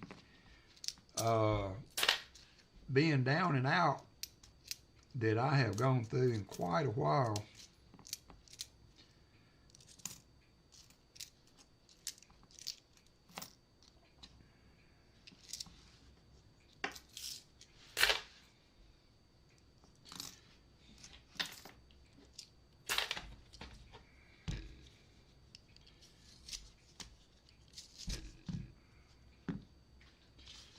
So yeah, I guess it's going to be a no-brainer on which box is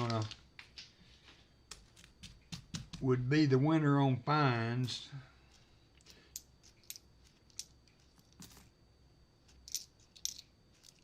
Martin caught it. I believe I saw him early that he was saying the Loomis box would be the one. He was right.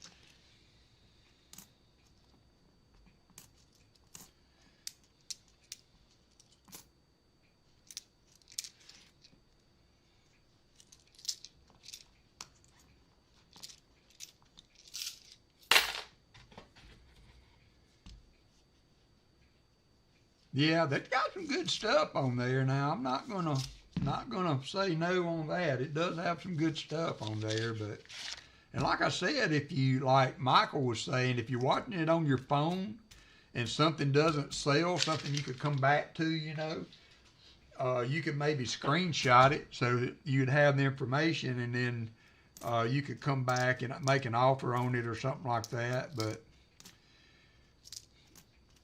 to me, this is not about, hey, Jolly Roger, this is not a high-stress operation here. I try to keep it. I put stress on myself sometimes. I understand that. But as Allison used to say, you be you, boo, and I do that to myself. So, but I also realize some of those triggers, and so, and can stay away from those. So to me, whatnot is not relaxing. Auctions are relaxing and exciting. Man, my ticker will get to thumping. There's Treasure Hog. All right, Pa. Treasure Hog, thanks for helping out today, my friend. I wish I was close enough to lend a hand.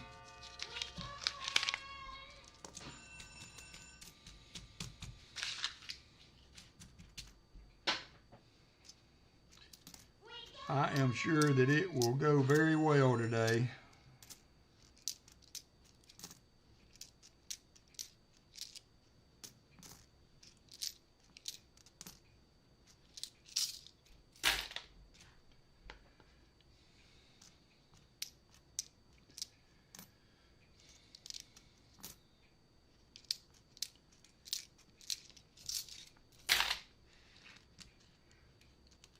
Yeah, there were some other ones that I looked at that were much slower, that they had like 30 seconds, to evaluate something. And that would be time if you were ready with a book out to look stuff up to see where the pricing is. And they were. You'd have to find your area and whatnot. I agree with that, Net Fiend. I do agree with that.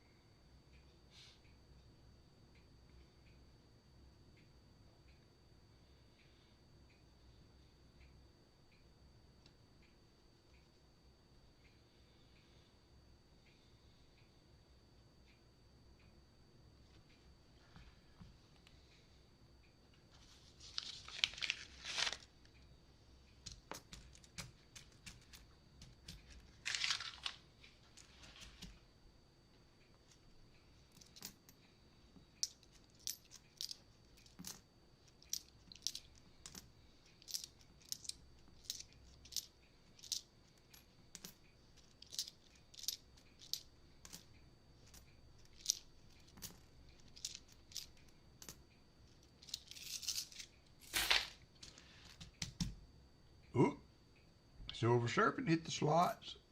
Y'all are racking up some walkers today.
I think I'm going to hold on to these 2 boxes of nickel before I go,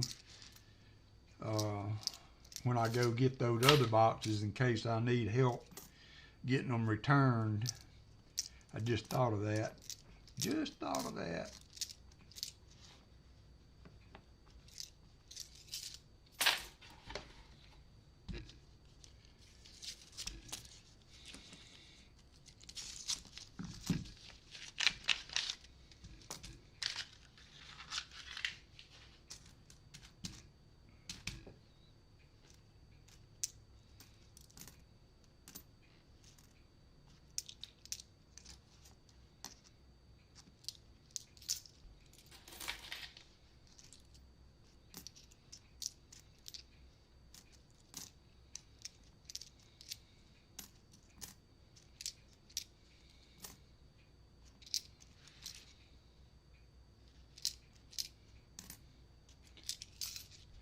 That spare change, did you ever get that 75D graded? That high D that you found?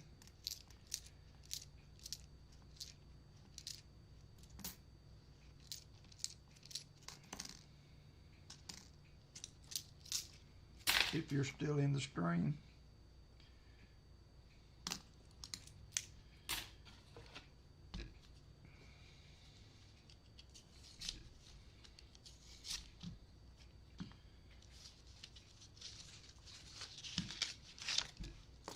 There's an error on the 75 nickel that on the Denver Minted, that the D is really high, almost touching the numbers. And if you ever was to find one, like that's a 78 D, but the D would be right up toward the top of the date, like in that area right there. And if you ever find one, they are especially if it's in as good a condition as the one that Dad's Spare Change found, they can be worth a pretty penny. Yes and no. Yeah, I thought you were maybe going to send it to Annex, or I've got a few things to send to NGC at some point. I've not really been in a hurry to try to get it. I forgot to ask for the attribute on type B reverse on some 62 quarters, silver quarters, which makes them a lot more valuable. And so I need to send them back and have them reattributed.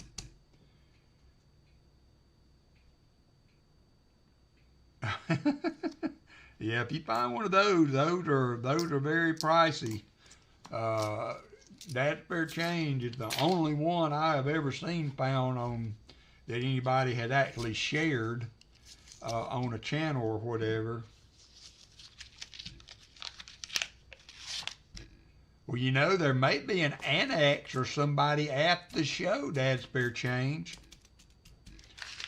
This Fujio I sent from Denver, actually, when me and that thing went to the show there. And so sometimes if they have a representative there, you can you can submit stuff at the show. So something to think about there. If we go, I haven't looked. If you look on the information for the show, Dad's Fair Change,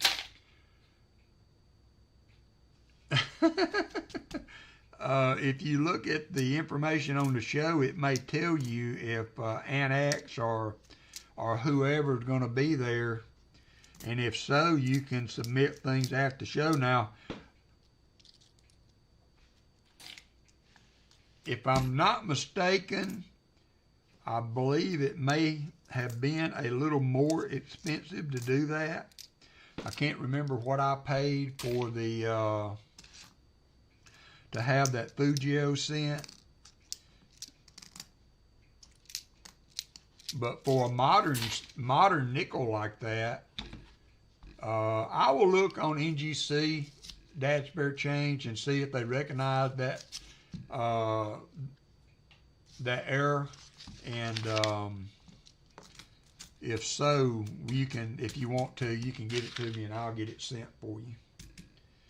Martin and I have 30 notes sitting at PMG right now being graded, still in receiving. It's been a month now. We were hoping that they would make it through and be sent back by the time he comes next month.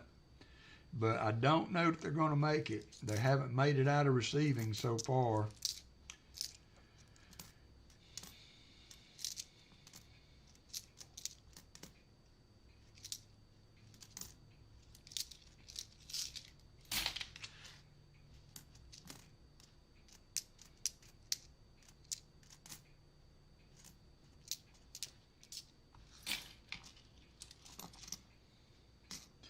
Yeah, I agree with that, Union Deposits.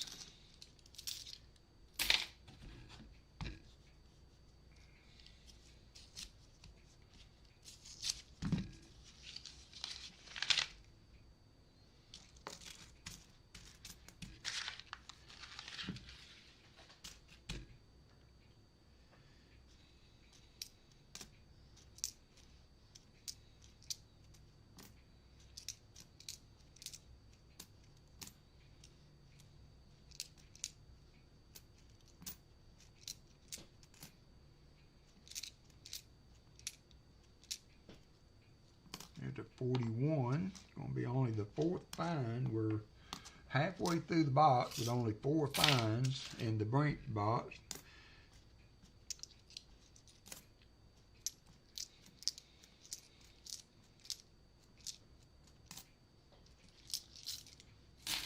Found mine while watching an RFT nickel hunt. Oh, right. Well, cool. That was fortuitous that you were watching at the time.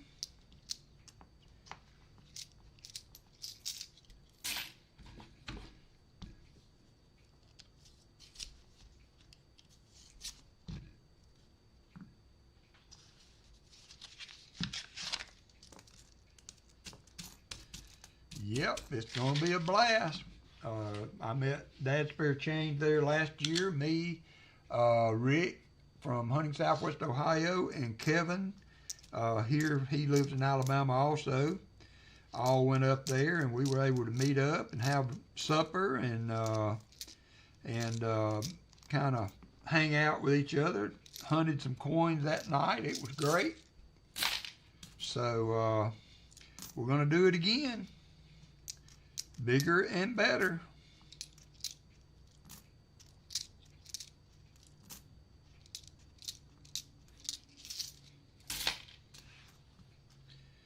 Bigger and better.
What's up, KCB?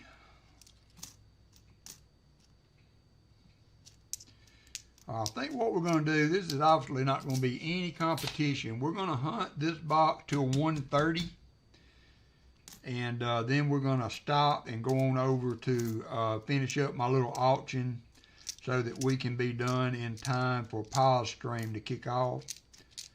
That'll give everybody a chance to get a little something to eat and be ready for the epic auction on pause. Still dealing with a flat tire. That kind of sucks. That is not a fun thing to do.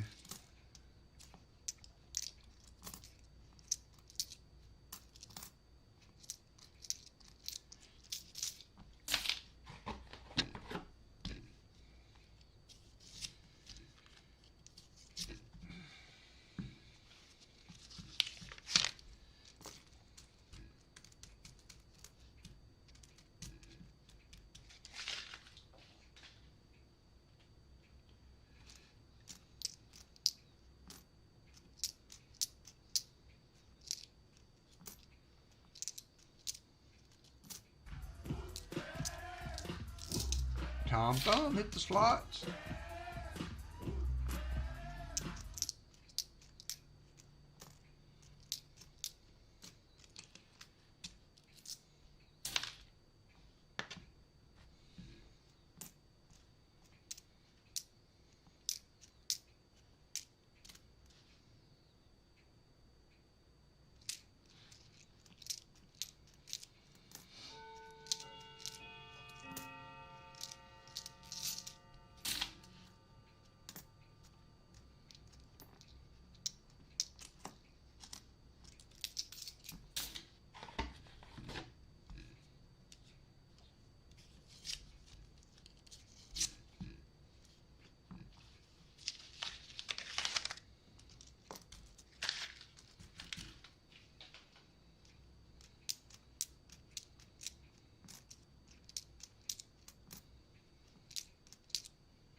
You thought you were going to get around it, didn't you there, Michael Erickson?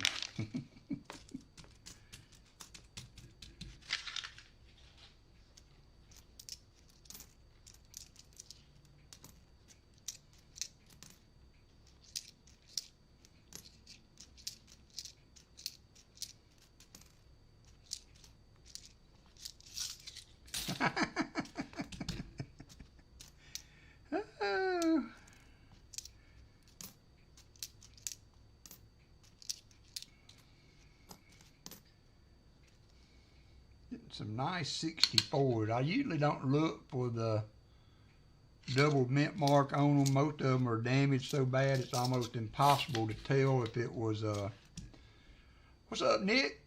Possible to tell if it was doubled or not. So unless it's in really, really nice shape, I don't even look for them. But that one was a really nice one.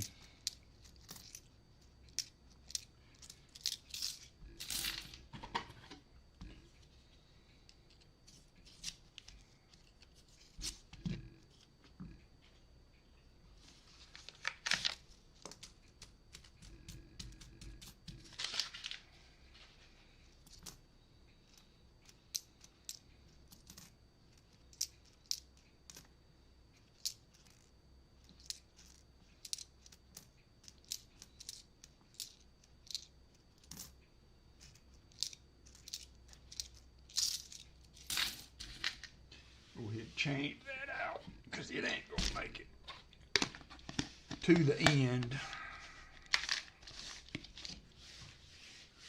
Thank you, John Jacob.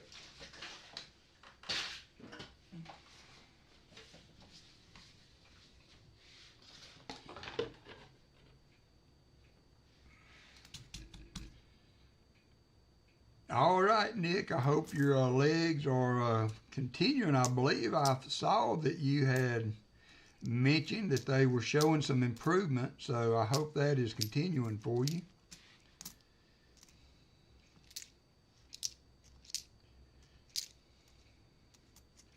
I was watching Cadro Hunter had an epic nickel hunt on his channel that he put a video out on. If y'all haven't checked that out. Ooh, doggone it. If y'all don't know the this. Hello, darling. Nice to see you.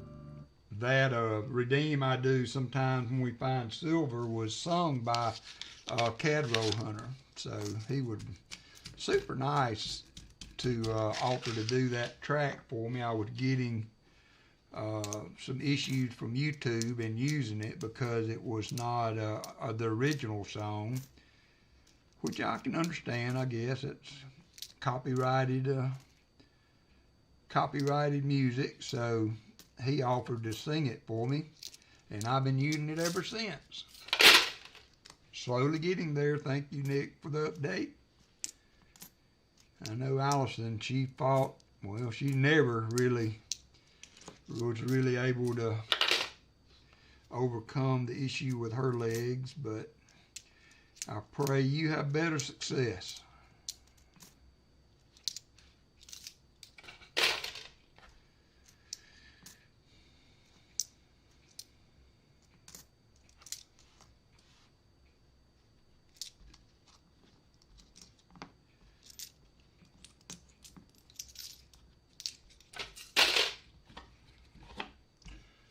All right, we're going to go about 10 more minutes, and then we're going to shut her off. And Michael, I thought you'd hit it, Michael. I saw the bottom two little figures, and you was that close. You were that close. There's a 56. That's only the 5th find through almost 40 rows.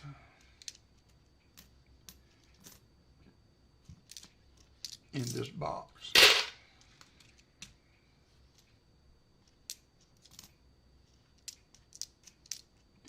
And if you don't know, Cadro Hunters had scenes under the James Downham. Am I saying that right? Chill Bill is his. I don't know if that's actually his name. Good. Well, I mean, you know, any improvement is good improvement, right, Nick? So,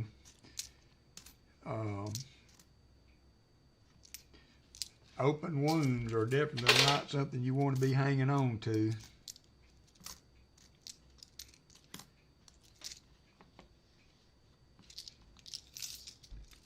Yeah, there it is, James Downham.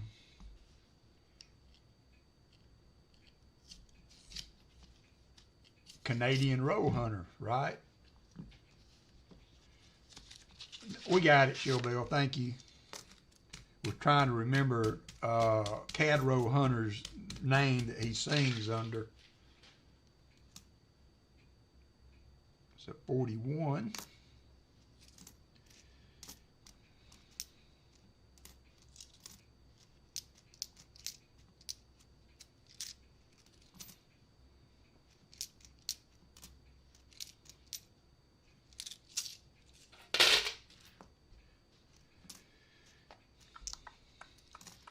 Gina R in here. How you doing, Gina?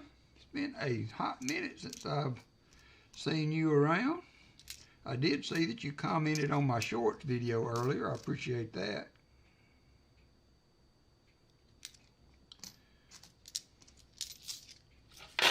Hope you are doing well. Everything is going well in your world.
$55, if it's a 55p, I believe, is a semi-key date.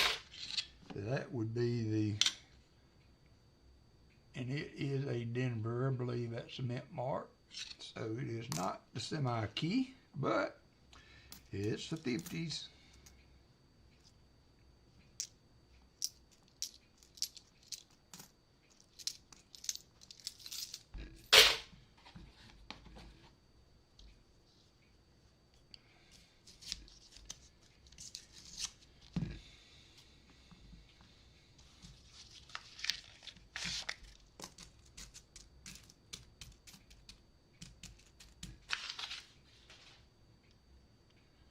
We're going to do 5 more minutes. We'll do a couple more rows. I'll go wash up, and then we will do our little auction, and we will then take a break and get ready for 8 hours of Pa's spare time. 8 hours at a minimum.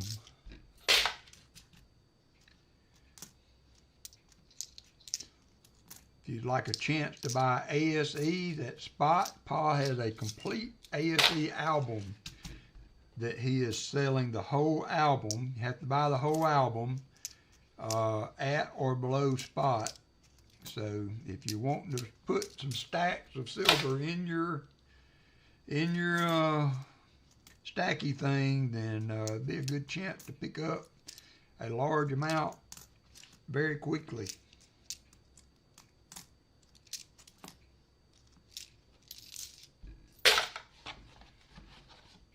NetThing says, I'll be a bidding. Thank you, NetThing, because I was kind of seeing how many body parts I was going to have to sacrifice to make a run at it. But if you're going to be in there, I'm more than happy to let you tote that load.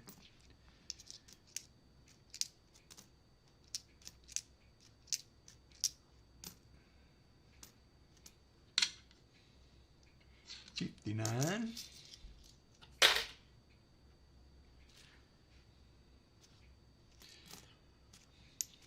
If I was in a little better spot right now, I'd be in there with you. Went back to work, don't have much time for all this fun stuff. I'm sorry about that. Gina, it seemed like, if I remember right, you'd never really left. You had kind of kept your pinky toe dipped in it. So, but I hope it would by choice, not by necessity, that you had to go back.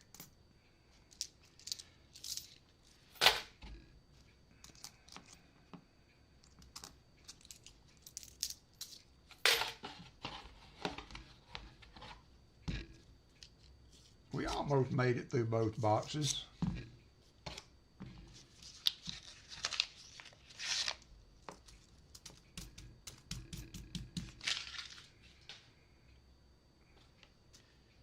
Yeah, Canadian Post, I tell you what.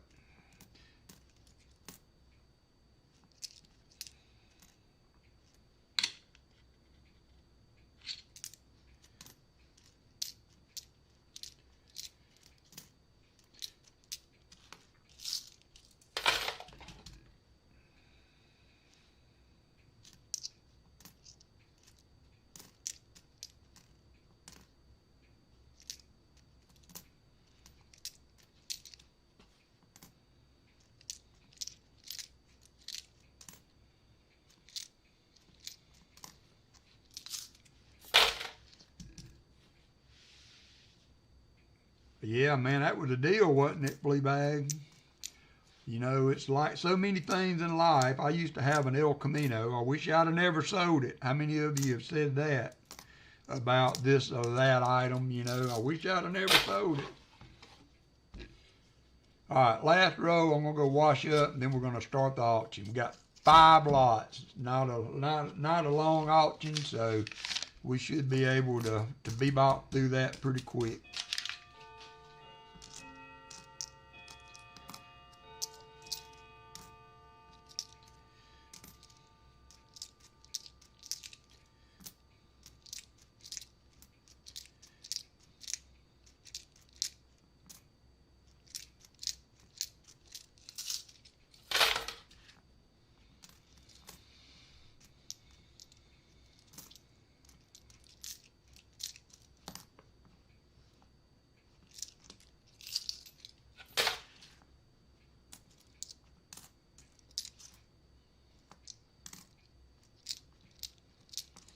All right.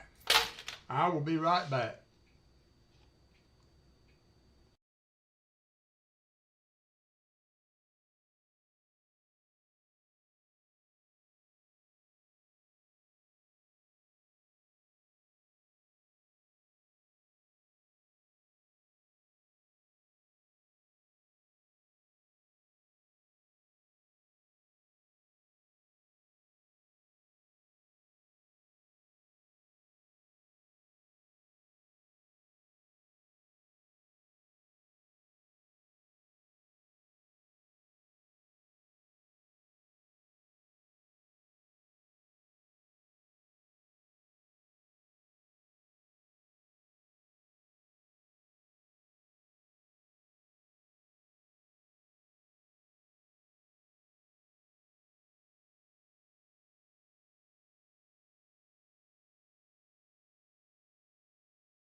All righty. Set that aside. Pull this over here.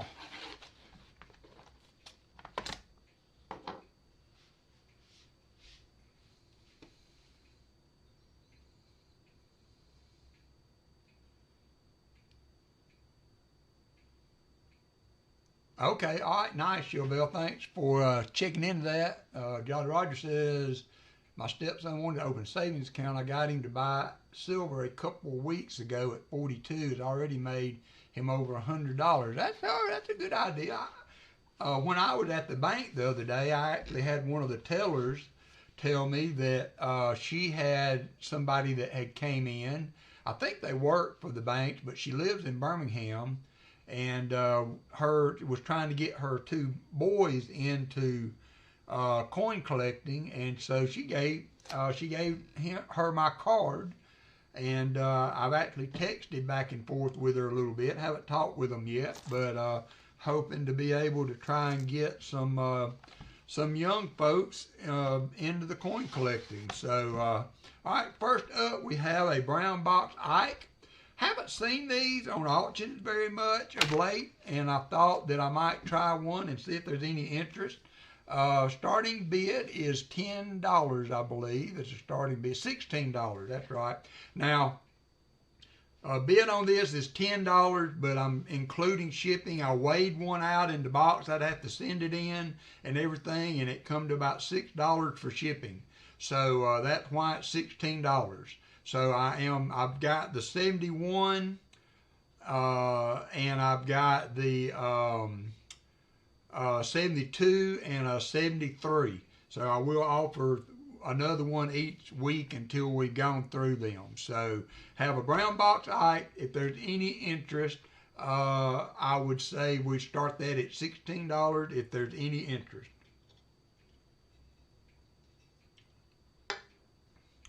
And we're not going to keep it up there long. If we don't have anything, just go ahead and count it down there, Chicken Man Dan. Paul was giving these away as incentive back at one time, and I ended up with a bunch of them. Shell Bell was at 16. Thank you, Shell Bell. 1971. It is 40% silver. I will have the 72 next week, Visterian. Shell Bell going once.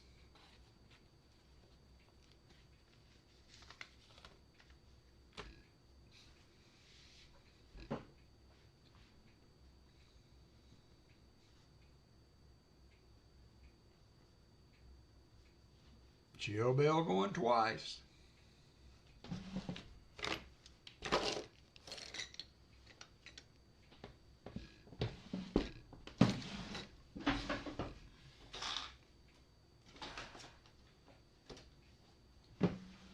All in fair warning. Trying to find my post-it notes.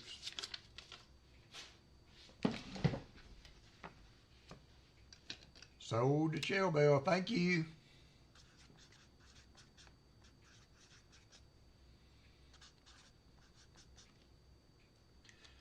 And to figure out what the shipping was, I know it varies by distance. So I kind of figured it on shipping to California. So I figured that would be the most it would be. So thank you, Shell Bell. Next up, I have a 92. Did I put that in the thing right? 92? Seemed like I put 72 by mistake, maybe. Nope, 92. All right, 92 silver set. I know $36 is expensive for a proof set, silver proof set, but that is about what spot for the coins are. So I've got an opportunity to buy these from my bullion dealer. He had boxes of them, and so I'm going to try to pick some up if there's interest in them. And but if you start adding up, you know, $16, almost $17, $8 for that, a couple dollars for the dime, you end up in that neighborhood. So that should be around melt value for these coins. So if there's any interest, let it run for a little bit. That includes shipping. I added $5 for shipping. So if there's any interest in that, that's what they'll get. Let it run for a minute. If there's no interest, count it down. Chicken Man Dan.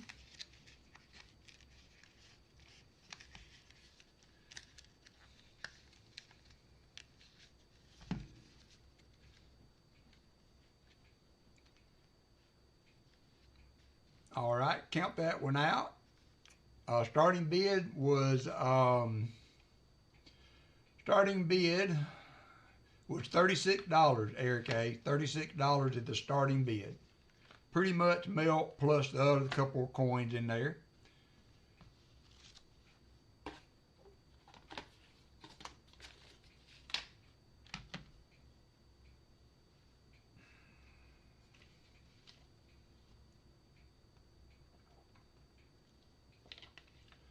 All right, move on to the next lot. Next lot is a 2004 set.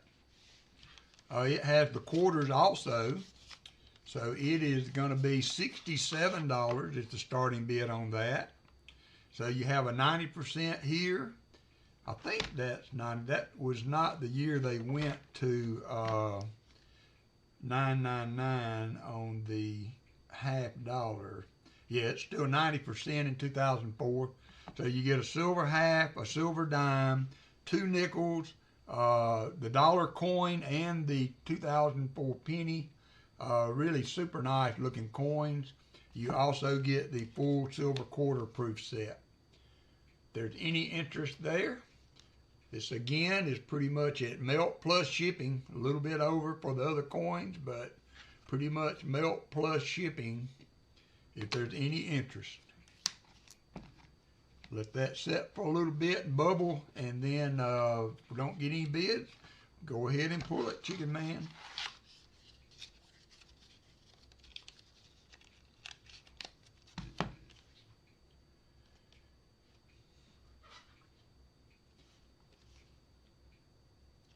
All right, next up is going to be a couple walkers. I was able to get a few of these.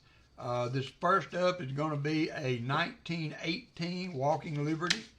I chose ones that have some wear, but also have a really nice strong date and details on. Let me get my scope set up so that you can see them. And let me go to full scope. So this is the 1918 Philadelphia Walking Liberty. Starting bid is $20 if there's any interest. So silver melts almost $17. So it would be a nice addition to an album. If there's any interest at $20.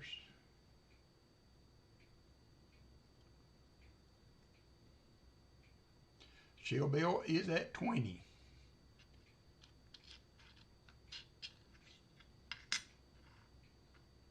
And there is the reverse.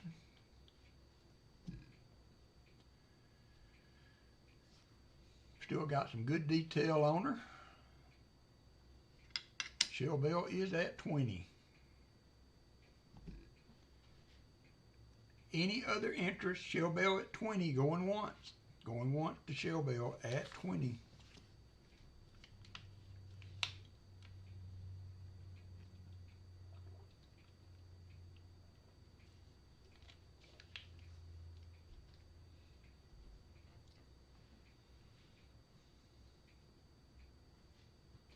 And two times to shell bell.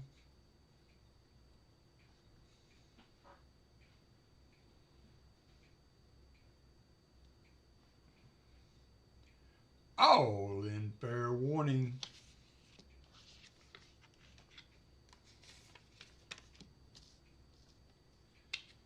Thank you, shell bell.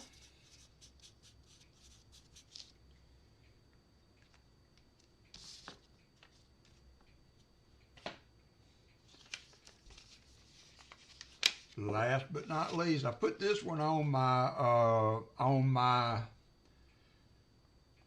community page. I just think this is a very, very nice, gorgeous Walking Liberty. I'm going to turn the light off, see if that helps me show it a little bit.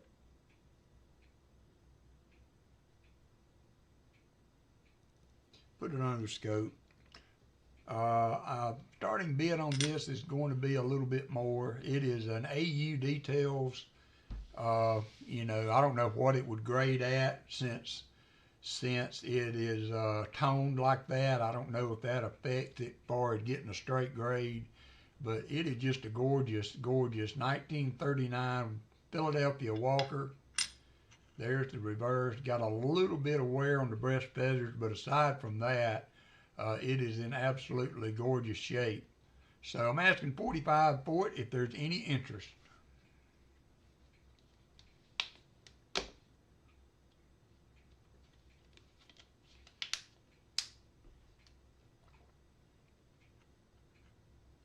She's a beaut, Clark. I may swap this one out in my album. I don't know what my 39 looks like. I like them with some color on them. Not necessarily a tone coin kind of person, but sometimes it does make it very pretty. All right, Chicken Man, not seeing any action on that. We can go ahead and pull it too and do the giveaways. Thank you, Fleabag. All right, so for giveaways today, I have the set of nickels that I've been doing, and we're going to do that for 50 likes. And then for the EOS, we're going to do the 2 war nickels we found today. So we got 2 44p war nickels.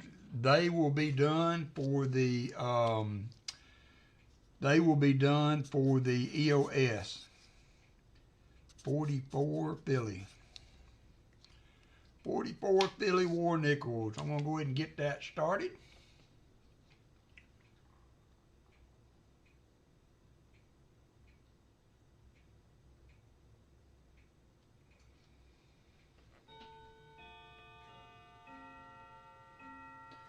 Wait, stop.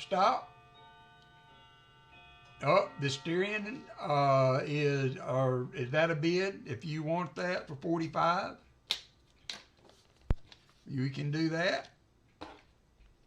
Make sure messed up, didn't hit. Okay, all right, it's yours then. $45. Thank you, sir. I appreciate it. It is yours.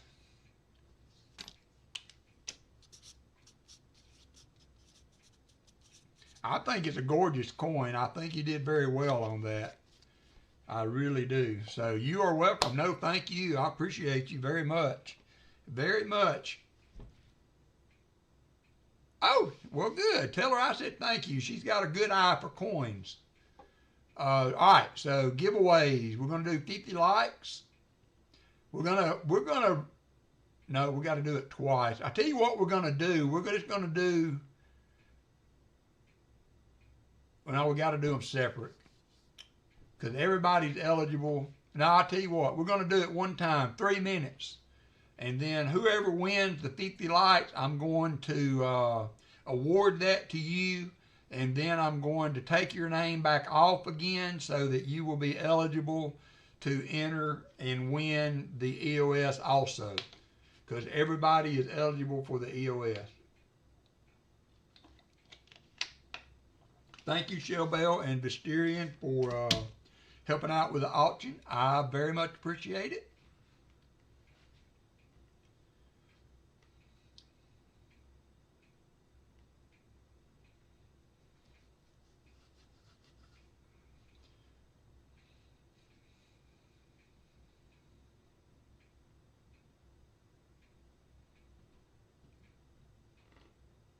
Two minutes, 10 seconds. So yeah, what I'm going to do is once I pick and you win that, I'll write it on the envelope.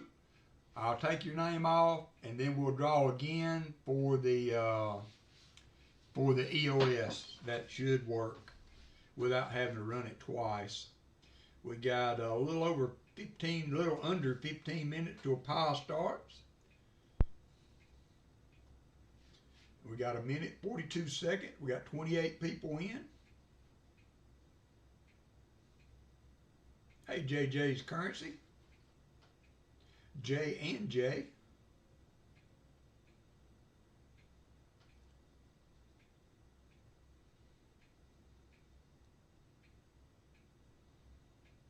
I've got a couple of $10, I think they're Federal Reserve notes, horse blankets. I may throw one of those in next week if anybody's looking for one. The $10 Federal Reserve notes. No, yeah, goods and services, yes. Friends and family is not for auction items.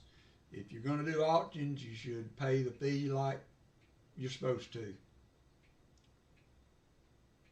Thank you, Visterian. You've got 42 seconds. 42 seconds.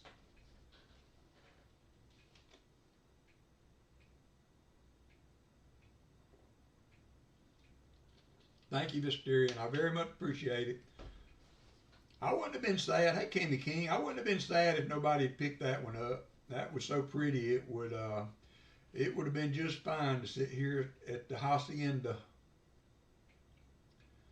I do have all dates from 1917 up to 1944 on the walkers that I'm going to be offering. If people are looking at Michael, if anybody's looking for coins to fill their album, some of them will be about the same condition as the 1918 that we just did. So if you're wondering what's coming next, I have several more years to do, all about the same grade. Then I have some that are much better, AU 50s. All right, here we go. That's going to do it. We're going to change screens. I know I got to adjust that. Let me fix that first and get back to the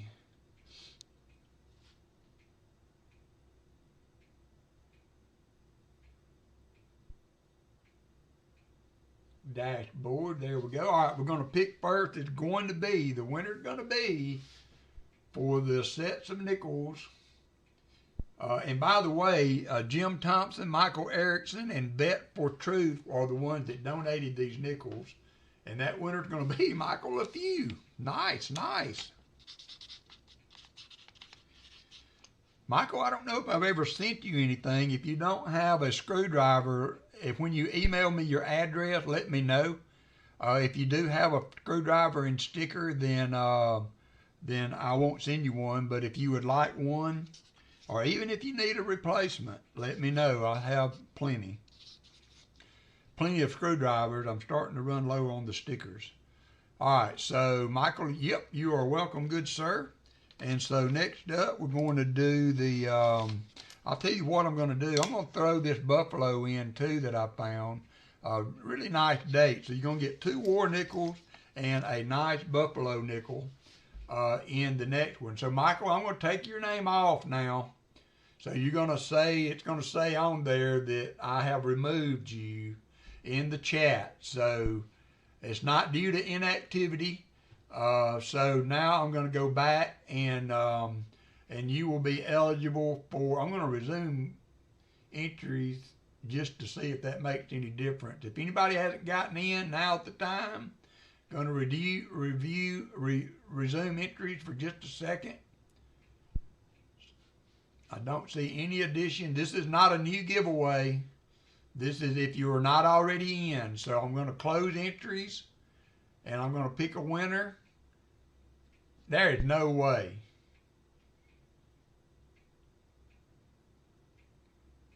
I've never had that happen, but it looked like, okay, I'll send you one, Michael.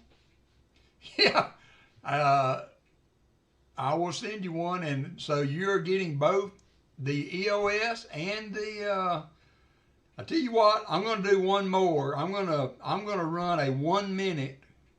I'm going to run a 1 minute. I'm going to complete that. I'm going to run a 1 minute giveaway. I just want to make sure everybody is, everybody has an equal opportunity. That might not have worked like I intended it to. I'm going to run another 1 minute giveaway. I'm going to put 2 war nickels in it. I'm going to put 2 war nickels in it so that I feel like everybody had an equal opportunity. I don't like how that went. So I'm going to do one more giveaway. I'm going to, just to make sure that everything is kosher. And I put 2 more war nickels in another giveaway, and that will go to this winner. Now, if Michael LaFew wins it, he needs to go buy a lottery ticket. All right, 32 people in this one. Y'all got in there pretty quick. 32 people in, 21 seconds to go. 21 seconds. We got 8 minutes till pile starts. 12 seconds. 12 seconds. Hey, Rolf. Did you make it in, Rolf? I don't think you did. I'm going to resume entry in just a minute to let Rolf in. Hit it one more time, Rolf. And then we will close it back up.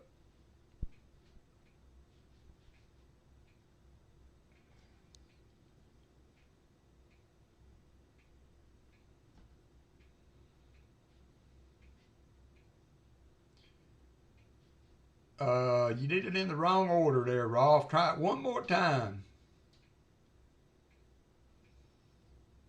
One more time. Yeah, JJ, exclamation me will get your channel link up.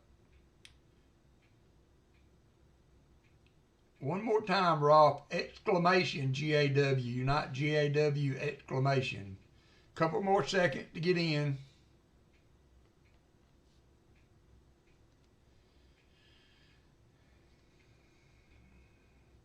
All right, closing it up. And here we go, picking a winner. This is for an extra 2 war nickels, Sean Leslie. All right, I feel better now. I'm not sure. Next time I will run 2 separate giveaways just to make sure that it does right. That's okay. I'm sorry. I tried, Rolf. You tried. I tried. All right, so I guess that's going to do it for the day. I appreciate everybody going in.